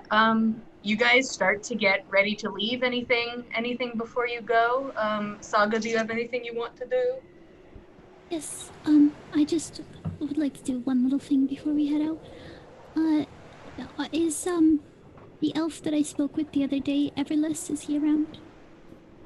You kind of take a look around, and you can see a lot of the pins are kind of at the bar, and all of them are like drinking coffee. Well, they had a long night.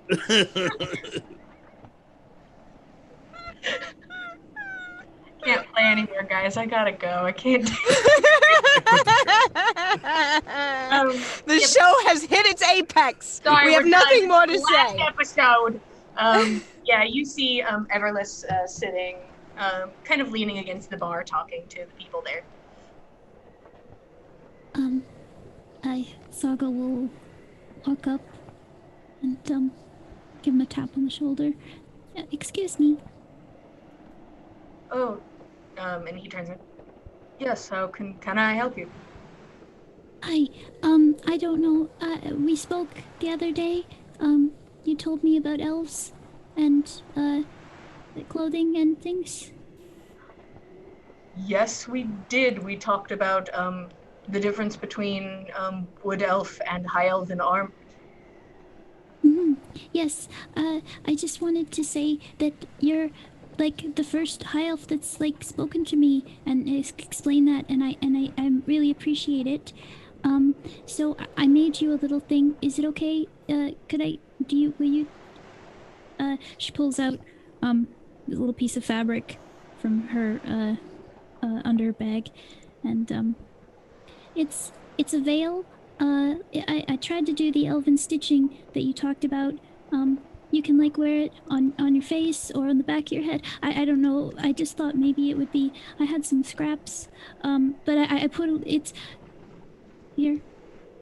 He reaches out and takes it from you, and he admires the stitching and kind of like runs his fingers over it. This is incredibly touching. Thank you. I appreciate it. Yeah, of course. I just thought I should repay you for talking to me and stuff. It was very nice. It was very nice. I was thinking because I got to speak to your wood elf companion, and something he said made me think about something related, I suppose, to my culture that I didn't think about as intensely. It wasn't something that seemed as important or something that we acknowledged per se, and he seemed to find it important. Hold on, is this not consort privilege Client. or something like that? Yeah. You can decide if it's too much, but it's not exactly your business per se. All right, no, I'm just joking. Hey, this is consort patron confidentiality. Yeah.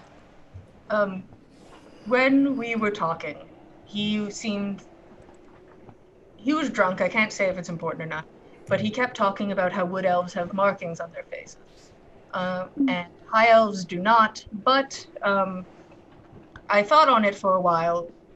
We don't have that, but I guess I just never really thought about it incredibly hard. He pulls back his hair to expose his ears, and you can see that the tips of the ears are slightly discolored, that they're a slight purple hue to the tip of the ear. I guess we also have marks. I just never thought about it super intensely. I'm pretty sure all high elves have this as well, different colors at the tip of the ear. It's not as prominent, I guess, as a wood elf's facial marking, so easier to hide, but it got me thinking, so now you know. Thank you, that's so interesting. It's almost the same color as my marks. That's so pretty. He looks at your arm. He is going to make a roll.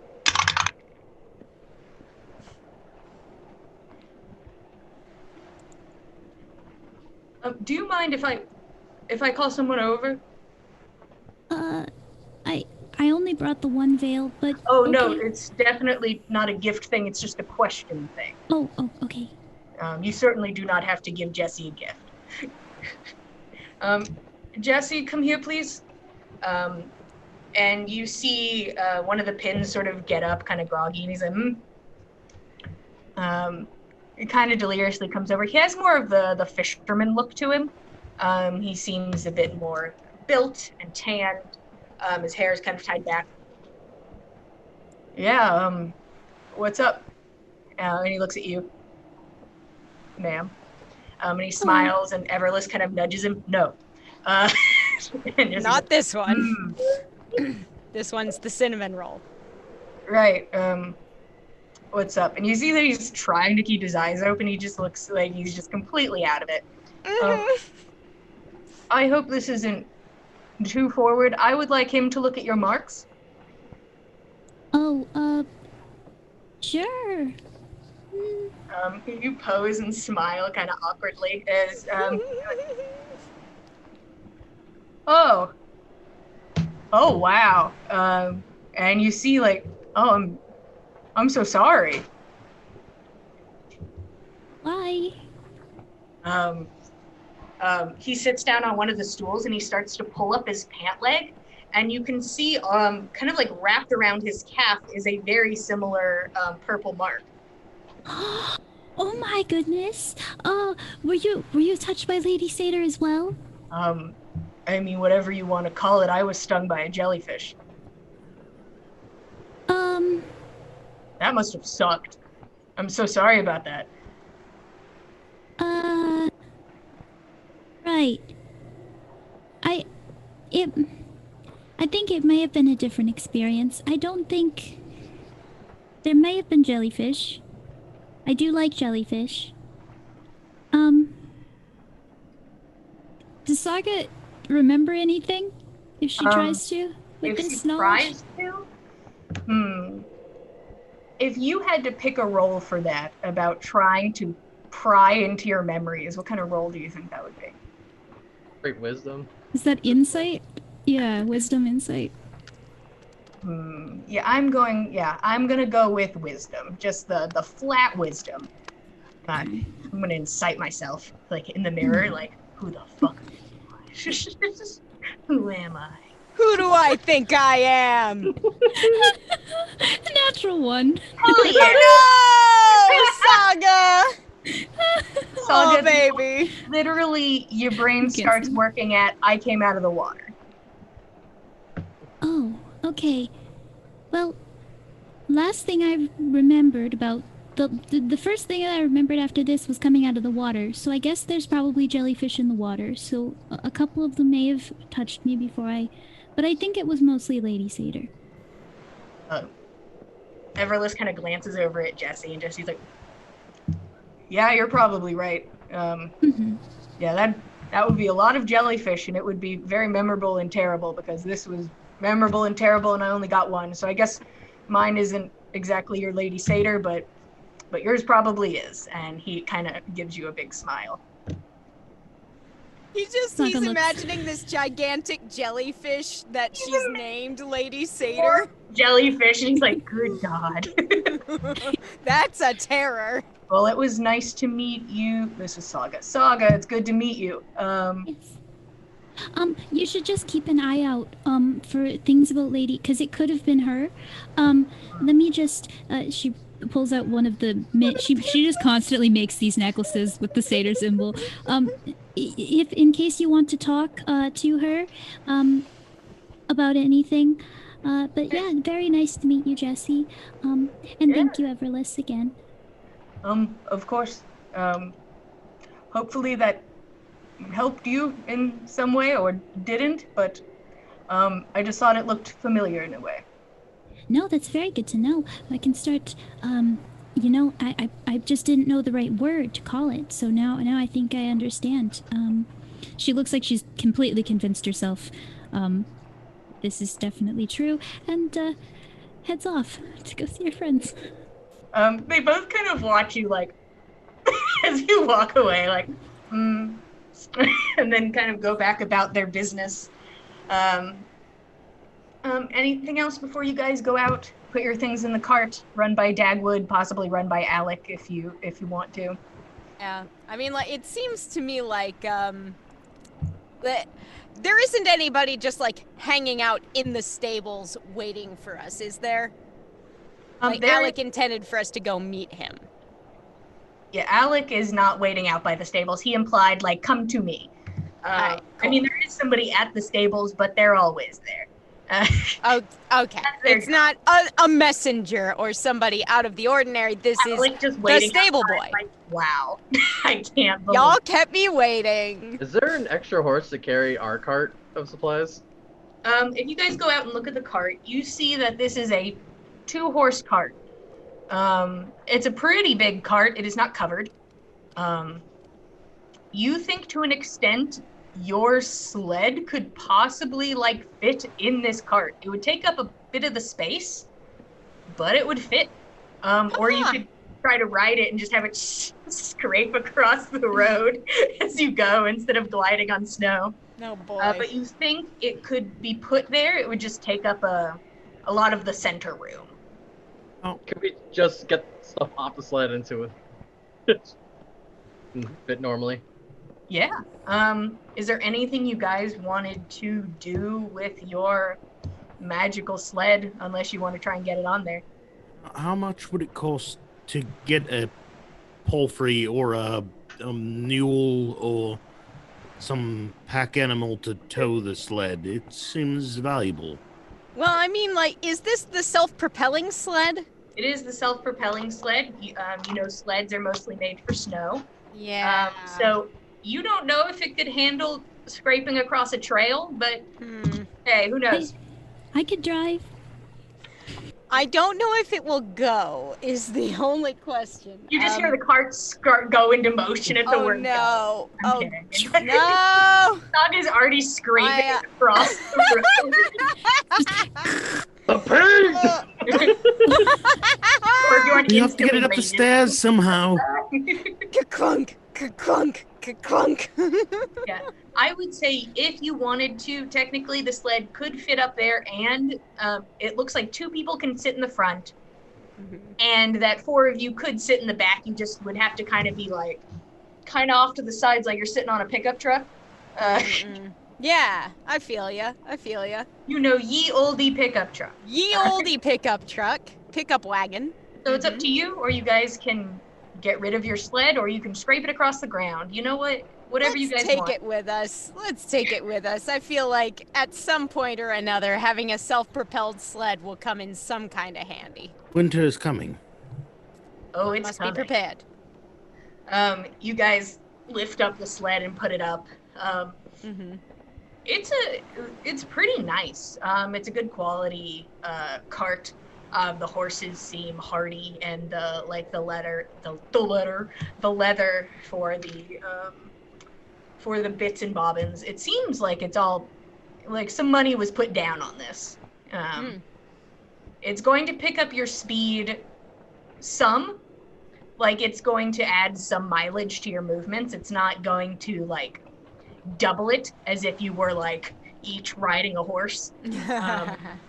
But it will add some mileage. So you'll be faster than walking. That's good. That's good. You guys have your cart, which you are able to maneuver around town. Where would you like to go? Let's take this on over to, Mr. Dagwood. I suppose, to Dagwood first, although that would mean loading up Ave, and I feel like maybe we shouldn't have him just, like, in the cart through town. I agree. Don't we have a box? There is a box. Yeah, there is a box. It's just, it looks long and oblong, and We I can put mean, him in It's the not a box. It's coffin, fine. but you could imply it's a coffin if somebody got the idea. Let's It's people size. pick that up on our way out and say our goodbyes to Dagwood. Dagwood. Yeah, that seems reasonable. We go visit the long home first. The Long home. lengthy house. The lengthy house. If we pass by the bakery, I want to get some baked goods for the trip. Yeah, Of if you throw down a cup or a pastry, you can take what you like.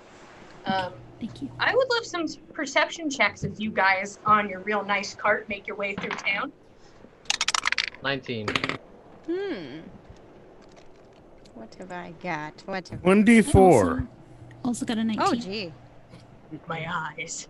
I've got a 17. What do your elf eyes see, then? Everything. Everything. Everybody What'd you who say? got above a 10, because I gotta tell you, this stands out a little bit. A little bit. As you're riding the horse through town, the first thing some of you pick up on is the concerned looks of some people that walk by you, not looking at you, looking kind of back behind them as they make their way, because these are people like carrying huge boxes and crates, like going about their business. And they just kind of keep like looking back, like, and you hear somebody's like, what was that? And as you guys get there, you can see kind of slightly off in the alley, an older man in his bedclothes, wielding a longsword.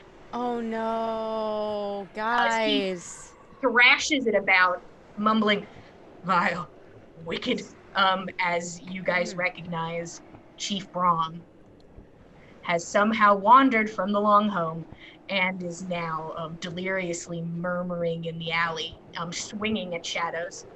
Nana wants to hop off of the cart and kind of like slowly approach the chief, hands out, peaceful. She's not armed. Car is Chief full Brahm? stop, by the way. Chief Brahm, you're needed at the Longhouse. They have need of your advice on a very important matter. I would like you to roll. I'm gonna let you decide, because it's not like you're not telling the truth, but this isn't exactly a deception to me. So you can pick persuasion or deception. Well, either one is a +0, so I will take, I guess, persuasion. She's coming from a place of, I'd like to genuinely persuade you to make your way. And over. also tell me how close you're getting before you make the roll. I'm gonna say she's not going to get any closer than like 15 feet, maybe 10 feet, before she tries to kind of like calm him down and persuade him to step away. I hate to do this, but I'm gonna ready an action if he strikes Nana. I'm just tackling him. Just Can I? just spearing him. People are welcome to ready actions if they want. Yeah, I'm gonna. Cool. It's a tackle move if he strikes Nana at all. Okay, you're going to attempt to grapple if he attacks. What about you, Gorbjorn? Not if he attacks. If he hits her. Okay, If he misses, then I'm letting it go. If he attacks, though, I am taking the sword away. I'm gonna grapple for that. Okay. Tordrick go ready and prepare just in case he needs to heal anybody that gets injured in this mess. Okay. I'm seeing a look on Nana's face. Hey, tell me what you rolled. I mean, like, it wasn't bad, but I don't know if it was good enough. It's an 11. Okay. You approach slowly, hands up, not on any weapons. He turns and looks at you. And his eyes widen, and his eyes dart about the group. Vile monster. He is going to charge and attack you. No. Here I come. I'm definitely not one. Here I come. He's going to take his second attack. Here I come.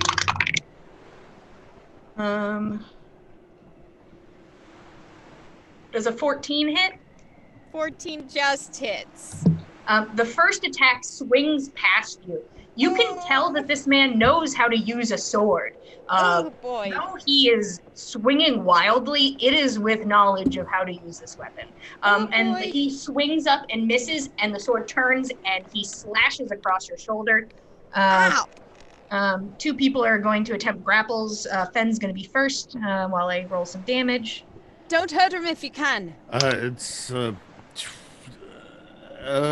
16 to hit. 16 hits. It's a dude in some night clothes, but we're not going to do hitting. We're doing opposed athletics. Okay. Opposed athletics. Okay, that's a 19 then. Okay. Nana, you are going to take 5 points of damage. Ouch.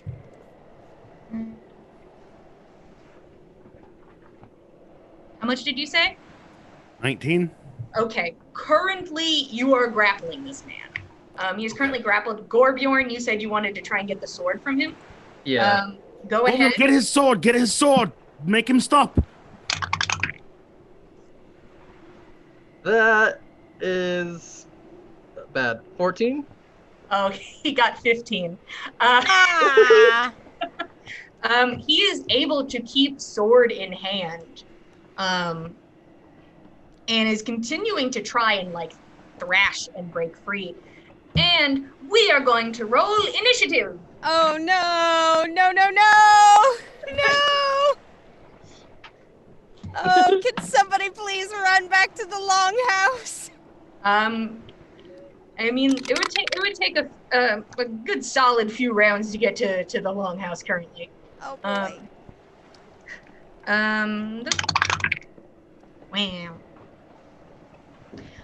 Okay. Don't hit him! Don't hit him! Don't hit him! Okay, 20 and up. All right. 15 and up. 16. Okay, so Saga, Fen, 10 and up. Roderick, 14. Torvik. And then, who thinks they have the next highest under 10? Okay, you three of you have 5? I mean, have I've got 9. 6. Okay, so Roshan's definitely got the next one. I've got 6. Sean, and then Nana, I got 5. You got 5. I got 6. and then Gorbjorn. Oh, Okay. Gorbjorn. This guy is attempting to fight back with his full force. It does not look like he is holding back as he continues to yell Don't hit vile and Don't wicked. hit him. The Don't hit first him. up is Saga. And you're welcome to do nothing or hold actions. It's completely up to you. Please look away. I'm gonna cast Hypnotic Pattern. Okay. What do I need to roll? Wisdom saving throw. Do I need to roll 2? I said to look away, so I mean, if you listen. Sadly, Yeah, I don't think I heard beforehand. that. So Fen also rolled. You're like, don't look, and you're like, at what? Oh no. All right, what am I adding to that? It's just your Get wisdom. 19 on a Wisdom die. What, a wisdom? Oh, you Wisdom got saving it. Saving You throw. pass. Okay, 22. Yeah. Or Yeah, 21. yeah, 21. You're good. You're good. 8. Fail. Ah. I sure hope so. So there's this like pattern of like jellyfish and water and fish and stars and like galaxy sea, and he just stops and stares at it. He's incapacitated and has a speed of 0. Okay, he stopped struggling in your arms and is now currently staring at this jellyfish pattern. All right, I'm just going to try and knock the sword out of his hands. Okay, well, if I'm incapacitated, I'm just gonna roll a guess quick I- wild magic. Oh. Well, that might be important. Okay, we're good. We're good. We're good. Okay. If you had turned the chief into a potted plant, That would have been bad. Oh no, not again! Bring him back to Alec, like, hey, housewarming gift. It's also your dad. You have to go. It's called very a dad convenient wood. Package. no. No. No. How do I get out of a hypnotic pattern, may I ask? The spell ends for an affected creature if it takes any damage or if someone else uses an action to shake the creature out of its stupor. So you Okay, don't. Um, Nobody hit him. I didn't want to, but Okay. She okay. was already saying that. Nana was you are already. welcome to try and take this from him. I'm going to have you roll dexterity. Oh, okay. If To not shake him. you roll very poorly, you might just shake him out of this. 17. Okay. You are able to unarm him. And all of you just watch as this old man stares basically into the abyss of this ocean in front of him, seeming to kind of relax and stare, no longer murmuring under his breath.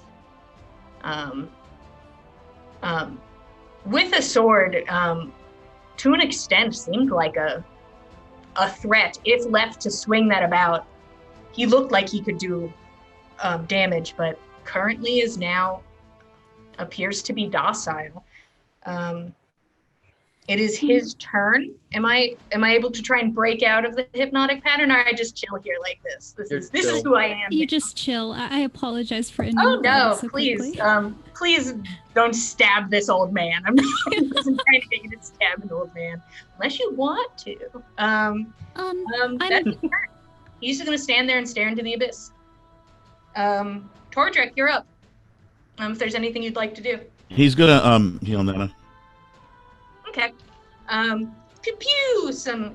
You watch Nana as like you just kind of gripped your arm, and then as quickly as it's done, seals itself back up with the familiar warmth of Tordrick's magic. Roshan, anything?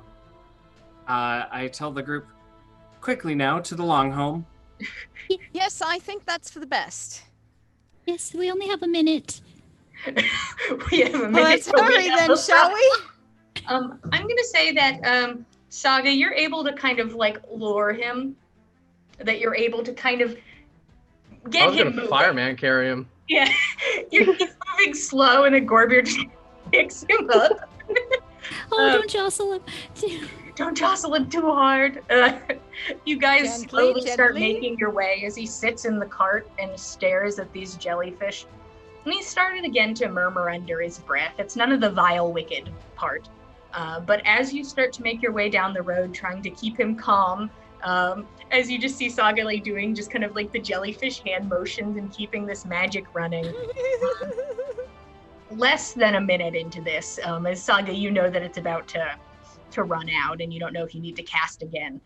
You can see frantic, making his way down the street, is Alec, who sees all of you and then sees his father in the back, and then, what did he do? Did he do anything? He only Doesn't stabbed seem one to of have us. done. No harm done. No harm done. It's all right. We're Yeah, going to like bring one- him home. Right. I'll climb in back with him. Let's get to the longhouse. Yes, of course. And he kind of climbs in the back and he sits next to his father. And he sits next to him and he's speaking softly. And he's just sort of talking about basically work. Like it sounds like he's like, oh, back at the longhouse. Currently we're working on this, and I was hoping you could sign this, and you're doing a great job. And it's just kind of very polite business talk. Saga will dissolve the illusion slowly as he talks to him. And he seems to be now docile.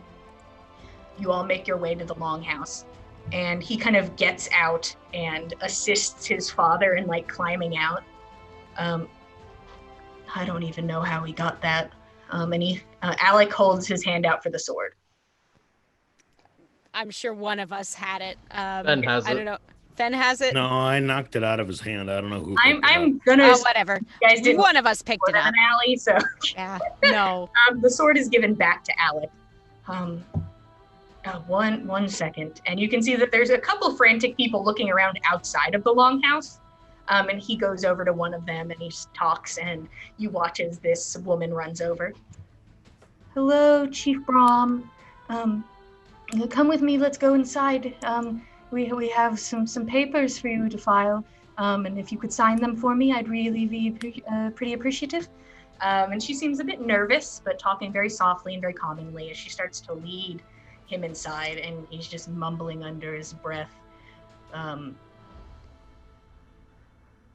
And it seems like he's kind of trying to reply, and he replies in mostly yeses and nos, to an extent. And you just hear this, I miss battle. As he is led inside. He said, I miss battle. And Alec sort of watches him be led inside. Thank you again.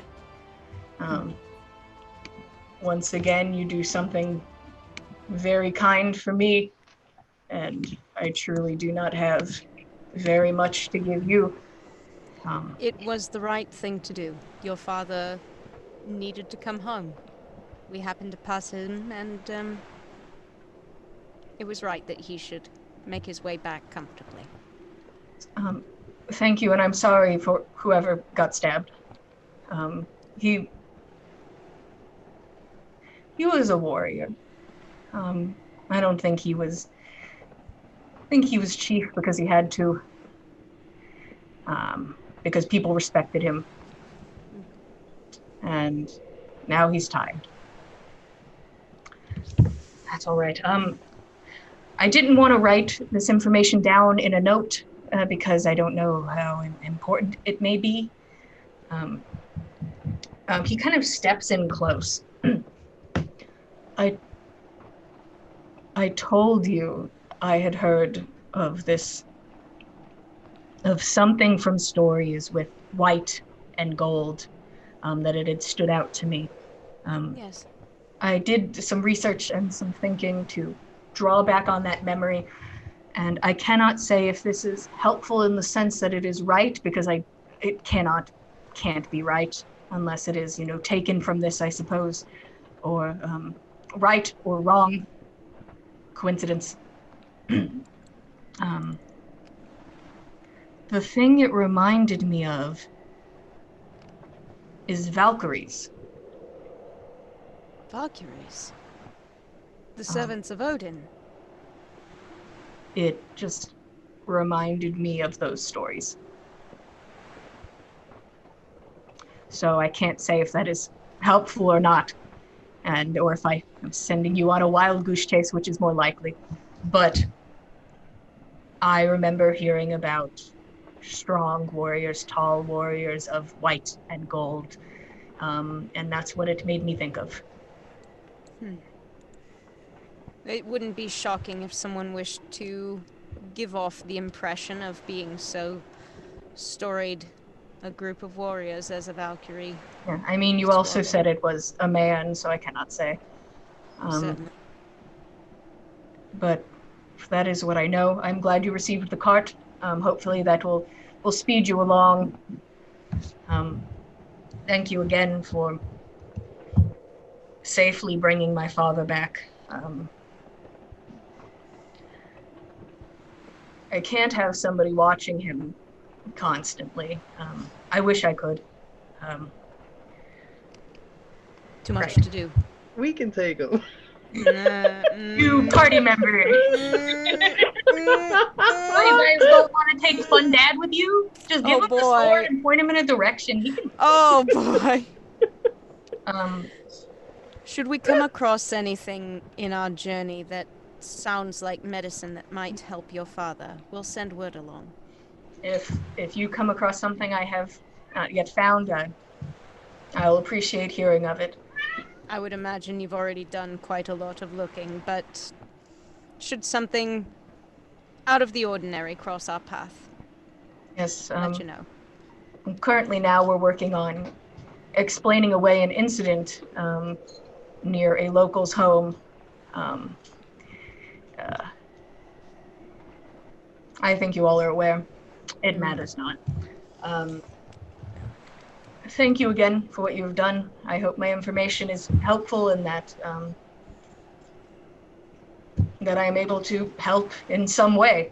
Also, because it sounds like you are announcing the funeral later, and I do not see you taking much time for it. He kind of like whistles and like kind of motions somebody over, and you see somebody run inside. A young man runs inside, and he comes back out with a shield, a beautiful ornate painted shield. We would like to give this as a sign of friendship from Arintoft, to be burned on the pyre with Ave Hemming.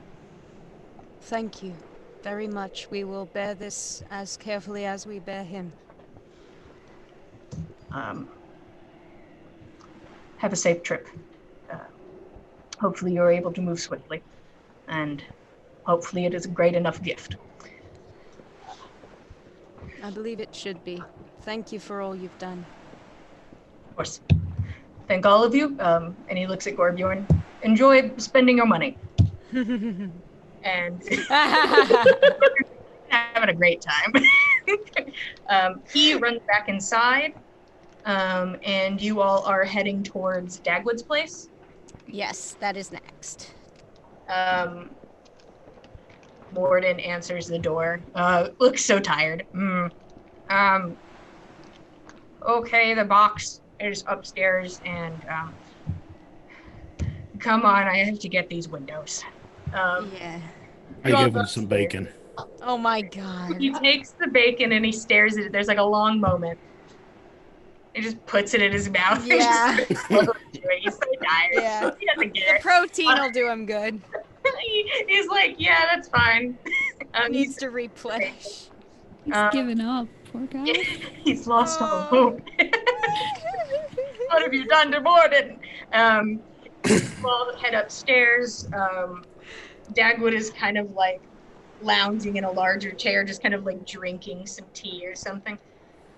I'm glad you all look well. I already placed him in the box, and I put his belongings that you did not take in the box as well. The least I can do. I have a terrible headache. And she takes a sip from her tea. That does not seem surprising. Mm.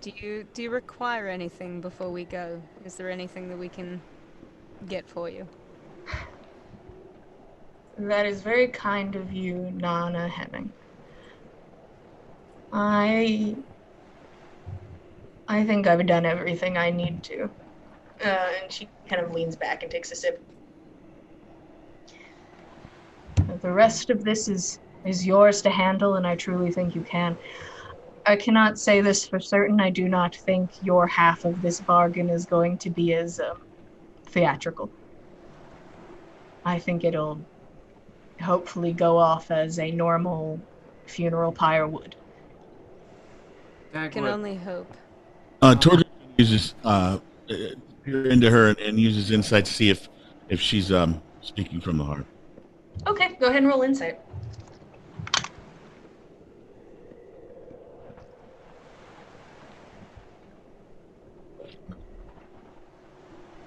Uh, 20. Wow. 2020.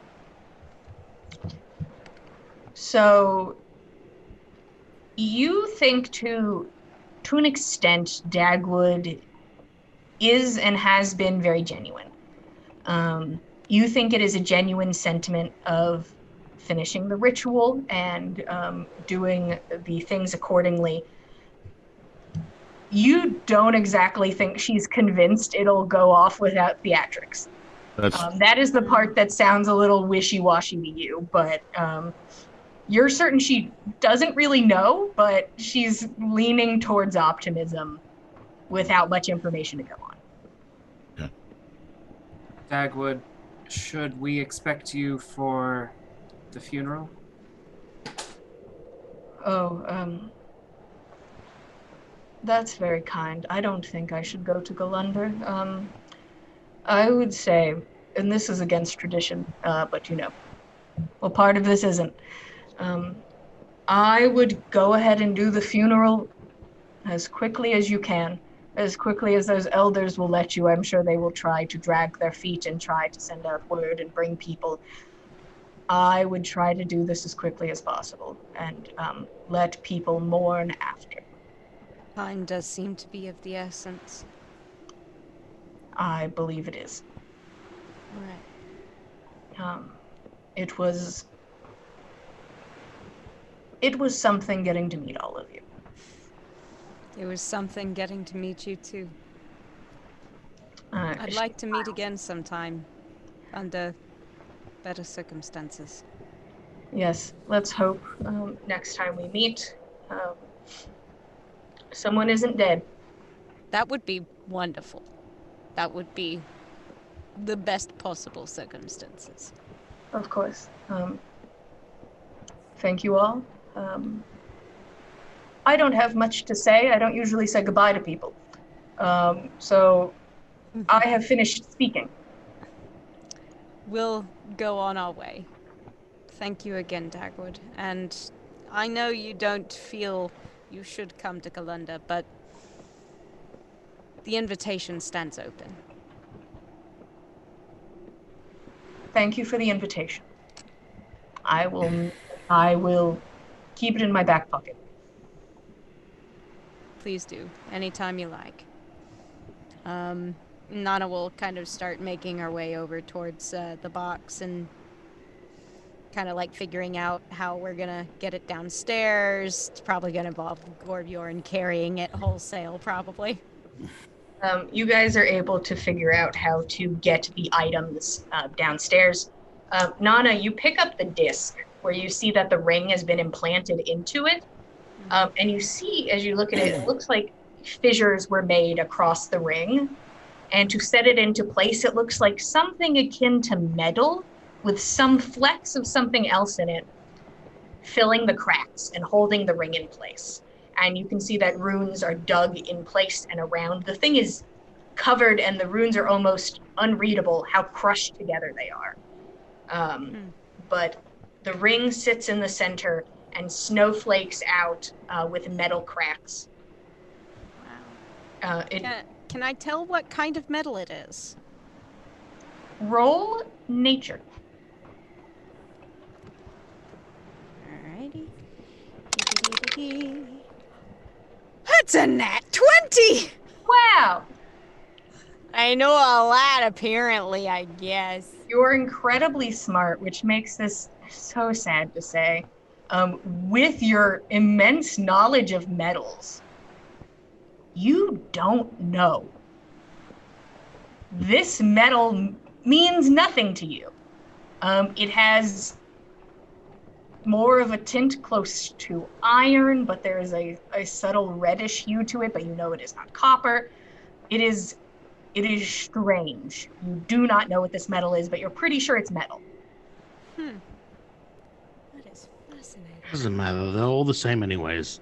Gold, Metal. copper, silver, they're all the same. I'm assuming all In a of you sense. head off to the cart after getting Ave and things down. Is there anything else before you leave? A farewell for Morden is in order as well, I think. Yeah. Morden just kind of slumped in a corner, just chewing on bacon, and he kind of gives a wave. Roshan would like to give Dagwood another hug, despite any physical protestations, and then just whisper thank you. And she hugs you back, and she sort of pats you on the back. You're very affectionate. And she pats you, and and you hear whispered in your other ear, like Dagwood is at like this side, and you hear whispered in the other ear, "You're welcome."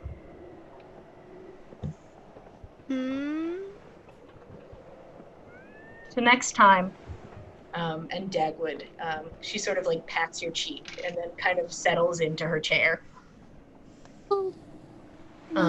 You all make your way downstairs. Hold on, I Yes. think Saga had something. Sure. Just to say one little thing to Dagwood. I'm sorry. No, time for goodbyes. Of course.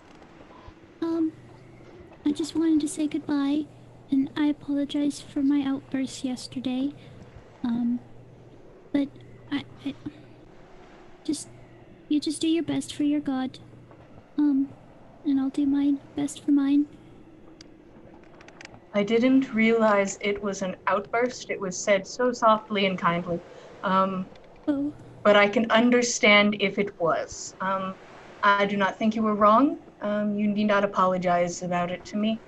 It was said very kind. You're right. There are things to do.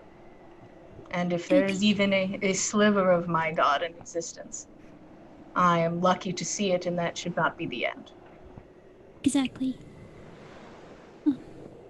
I look forward to meeting you again and seeing the progress that you've made, and I'll update you on my prophecies as well. I would love to hear about them. Good luck, Saga. You too, Dagwood. She runs up and gives her a hug. It's like very affectionate. She also gives you a hug as well. That's it. Then she'll head as each of you start to make your way out. Anybody else before just loading up the cart and it's time to hit the open road? We have feed for the horses, right? You see that you think there's feed enough to get you to the next place, which is Hoigercliff. There you go. So the next town is Hoigercliff. You think it's about slightly under a week's ride, maybe a week. It's a ways out to get back to civilization, but you have enough for that. So when you get there, you would have to restock. Sounds good. All right. Is the travel following the coast, or is it going away from the coast? It follows the coast to the extent that you would be able to, in a lot of situations, see the water, but you will no longer be at the water. You will be high above it. Right, but it's there. So it's there, but it is not exactly reachable. Not easily. You all get in the cart and you start to make your way out of Arintoft. Can I ride the horse? I'm sorry. Did you say ride or pet? Ride or pet. I'll try Both? for petting first. The horses seem docile. They are fully strapped in as you climb up. Draft horses, just trying to ride them. The horse is you could see the horse is what's happening? But it seems like a very well-trained horse is oh, okay, trying to figure out the rhythm to walk with a person on its back and pulling the cart as it tries to figure it out. You start to make your way out of town, heading towards Hoigercliff, which is the next town over, starting your long trek back in the wilderness, but thankfully not back in the valley. What even is the woods compared to the valley? Oh, the woods ain't shit compared to the valley. You begin your ride forward and once again live civilization in the dust. And that is where we are going to end tonight's episode. And also, you all are going to level up. Hey! Our team is going to level 6. Is that where we're going? Our team is going to level up to level 6. Woo! Hopefully we'll get to see some fun new stuff with that. Thank you guys so much for watching tonight and being here with us and listening to our story. If you're interested in finding any art or information, we are at Backs of Gods on Instagram and Twitter. We have a good amount of art on the Instagram if that's your interest, and on the Twitter we keep you updated about shows. We also have a lot of other shows happening. Frank, what's happening on Tuesday? Finally, 3 weeks in the making, we're going to have the mushroom episode. Woo! God. Finally. Just building the suspense of Mushroom Night. Yeah. Mushroom night. Standard Time, Legends of Theia, 5th edition homebrew, underground, and mushrooms tomorrow. Mini mushrooms. Oh, yeah. But I almost said Saga. Abby, what's happening on Wednesday? Oh, well, Saga's what is happening on Wednesday? Lady Seder didn't tell me anything. We are finally leaving. I've been saying that we were going out on a quest with Egg for 3-day sessions, 3 weeks, 4 weeks, I don't know, but we're going now. We're going on the quest. It's gonna happen. We're gonna do an adventure. Because Egg is almost as close. Egg is almost as adorable as Morden. Almost. Hell yeah, Morden. Perfect. Morden, beautiful, perfect boy. Yeah. Oh yeah, 7:30 Central. 7:30 Central Standard Time. If you're interested in watching more D&D, we have you covered Monday, Tuesday, Wednesday, and on Saturday. We have our spooky, scary nights. Lucky y'all, last week was Call of Cthulhu. You know what this week's is? Call of Cthulhu! Hey! So if you want to we got lots to talk about with Cthulhu on that phone. Yeah, and bring, who is it? Is more Cthulhu. Some of us will be there. I play as one of the players instead of the DM. We are about to start off on our next adventure, a big adventure if I'm correct. So if you're interested in something spooky, maybe you need a break from D&D until Monday, please join us for Call of Cthulhu. We truly appreciate you guys being here. Honestly, love telling a good story and playing a game with some great people. And we will see you same time, same place on Monday at 7 p.m. Central Standard Time. And we will see you guys then. Goodbye. Bye.